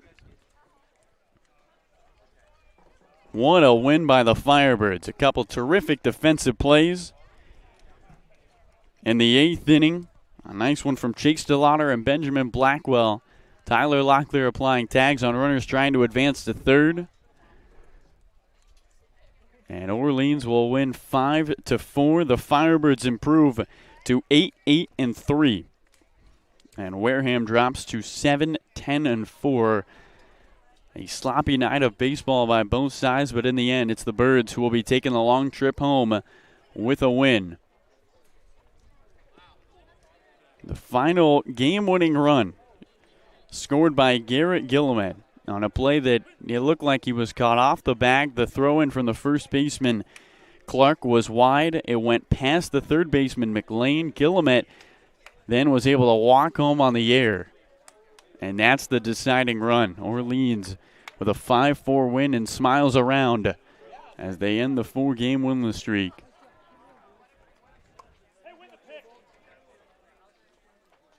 Luke Keishel, Garrett Kwok trying to find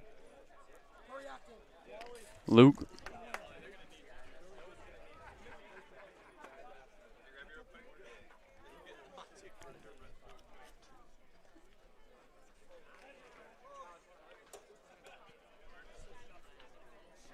So Noah, who is with Nick. Wait for Noah to get ready here.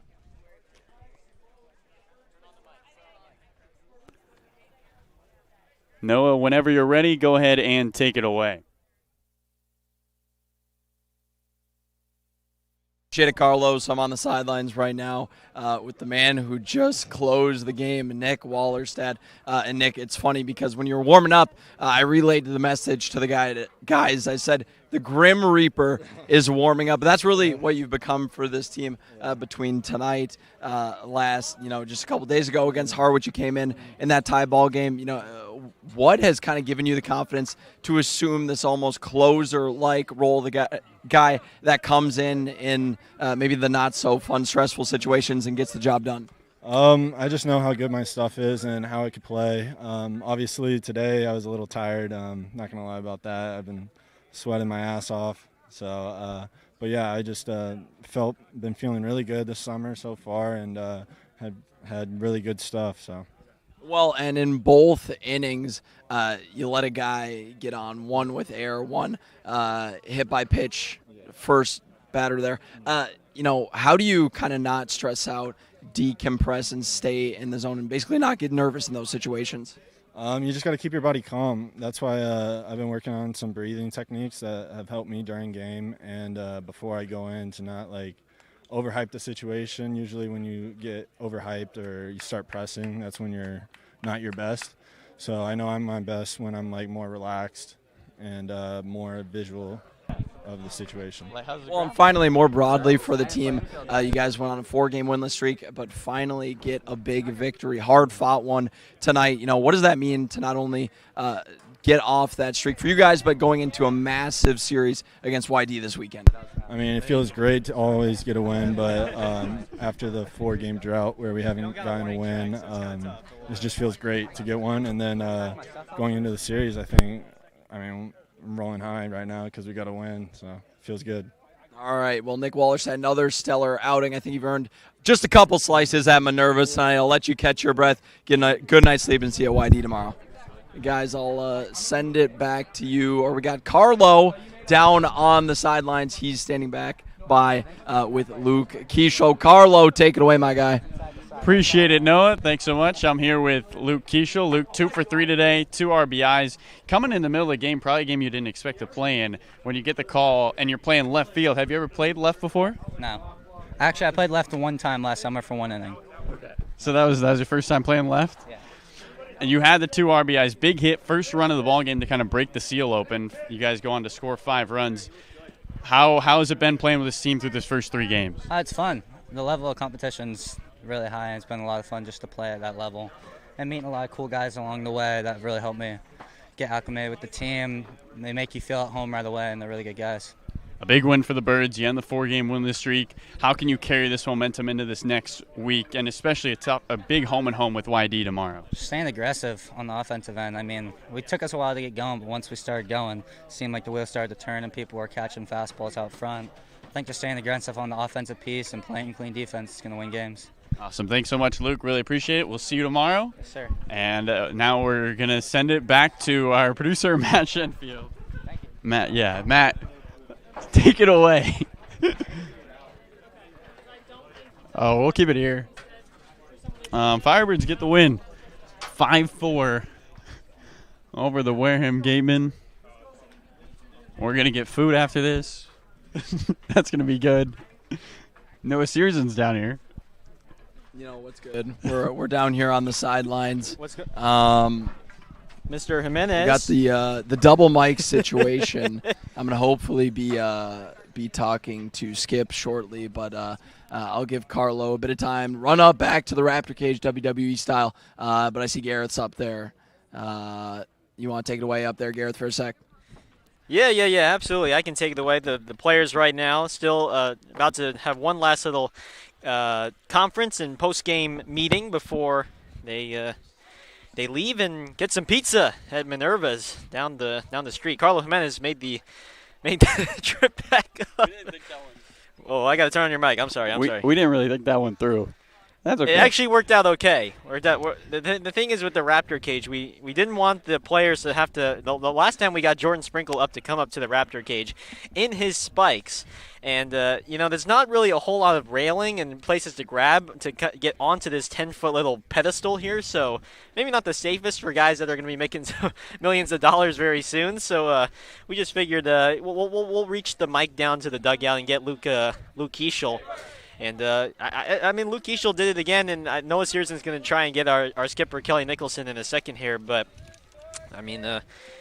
this was a much-needed victory here, Carlo. Big time.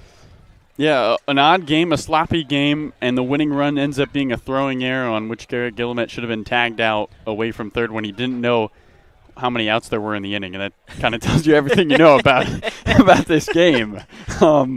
That's kind of how the game went. But for the Birds, they'll take it. A win's a win. Wareham drops 4 in a row for the first time this season, and you need a win. Going into YD, 2 games, a home and home, and a big weekend against the Red Sox, who are at the top of the Eastern Division, battling with Brewster for those top 2 spots. So for the Birds, a good win going into a much-needed couple of wins. You got to get some wins in this series with YD. Think about that run there. In that 4-run 7th inning, you had Guillemette scoring on just a ground ball, right? And he thought that the inning was over, and he instead was gonna get thrown out at second base. But if it wasn't for a bad throw from first baseman Kellum Clark, then he's out. But it's a bad throw. The ball lands in the netting here, the side netting, and it's out of play. Allows him to score, and that ends up being an important run because they win this game 5-4. They needed every single one of those 5 runs. I mean, given it was a complete accident from Garrett Guillemette, and definitely something he will never make again for losing track of outs. But you'll take him. For a team that had won one of their last 7 and was winless in their last 4, you're going to take your wins. And so this is exactly what this team needed. You sort of forget about the first half. You realize that we're still only 2 or 3 games back of Brewster and YD. You only need to be in the top 2 right now, and frankly enough, this is going to be, I think, probably the biggest series coming up this weekend, Carlo, versus YD that is right now in second place in the Eastern Division, although they lost already today to Bourne, so credit to Bourne for helping out Orleans by defeating YD. Home-and-home series, you got to be able to take it to the Red Sox, a Red Sox team that has not yet lost a game to the Firebirds. They've won 2, and they have tied another one. So this is an opportunity for Orleans to get some revenge, and they need it so that they can propel themselves up a couple of spots into the standings. Let's go to our sideline reporter, Noah Searson, with skipper Kelly Nicholson. Yeah, appreciate it, Carlos. So, Skip, this was a extremely hard-fought win tonight, one the team needed. What does it say about the character of the team for them to be able to win a game in which they don't hit 6 home runs and, balls aren't necessarily flying all over the yard, but they got it done, and they got it done in a big way? Well, Hayden Thomas, it all starts with starting pitching. He gave us 5 shutout innings, and then Wally came in and did a fantastic job. He just keeps getting better and better every time out. We made some mistakes, but overcame them, and I think that's a sign of a good team. And I was really proud of our guys tonight, man. We needed that one tonight. So it was good. It's good going into tomorrow. Good going into the weekend against YD with a win like that. Yeah, and on a more serious note, there was obviously the big collision in the outfield. Is there any update on either Jack Bolger or Jared McKenzie at this time? I don't have any updates. I think they're okay right now. Not seriously hurt. I'm not quite sure about J-Mac. I think they took him to the hospital just to check it out. It was a pretty big collision out there. Anytime you run into Jack Bolger, it's like two diesels running into one another. So let's hope they're okay. Yeah, we hope they're okay, maybe ready for a weekend series, but we don't know yet. But Skip, thanks so much for your time. I know we got big pizza outing. Go enjoy, and then safe travels. See you at YD. Right. See ya. Guys, send it back up to you. Appreciate it, Mr. Searson. That's going to do it for us here on the Birds Broadcast Network. The final score from Spillane Field, a 5-4 win by the Orleans Firebirds. They take down Wareham for the first time and end the 4-game winless streak as they eke out a victory across the bridge. For Carlo Jimenez, Gareth Kwok, Mac Shenfield, Noah Searson saying good night. And from Spillane, one more time, the final score, Orleans 5, Wareham 4.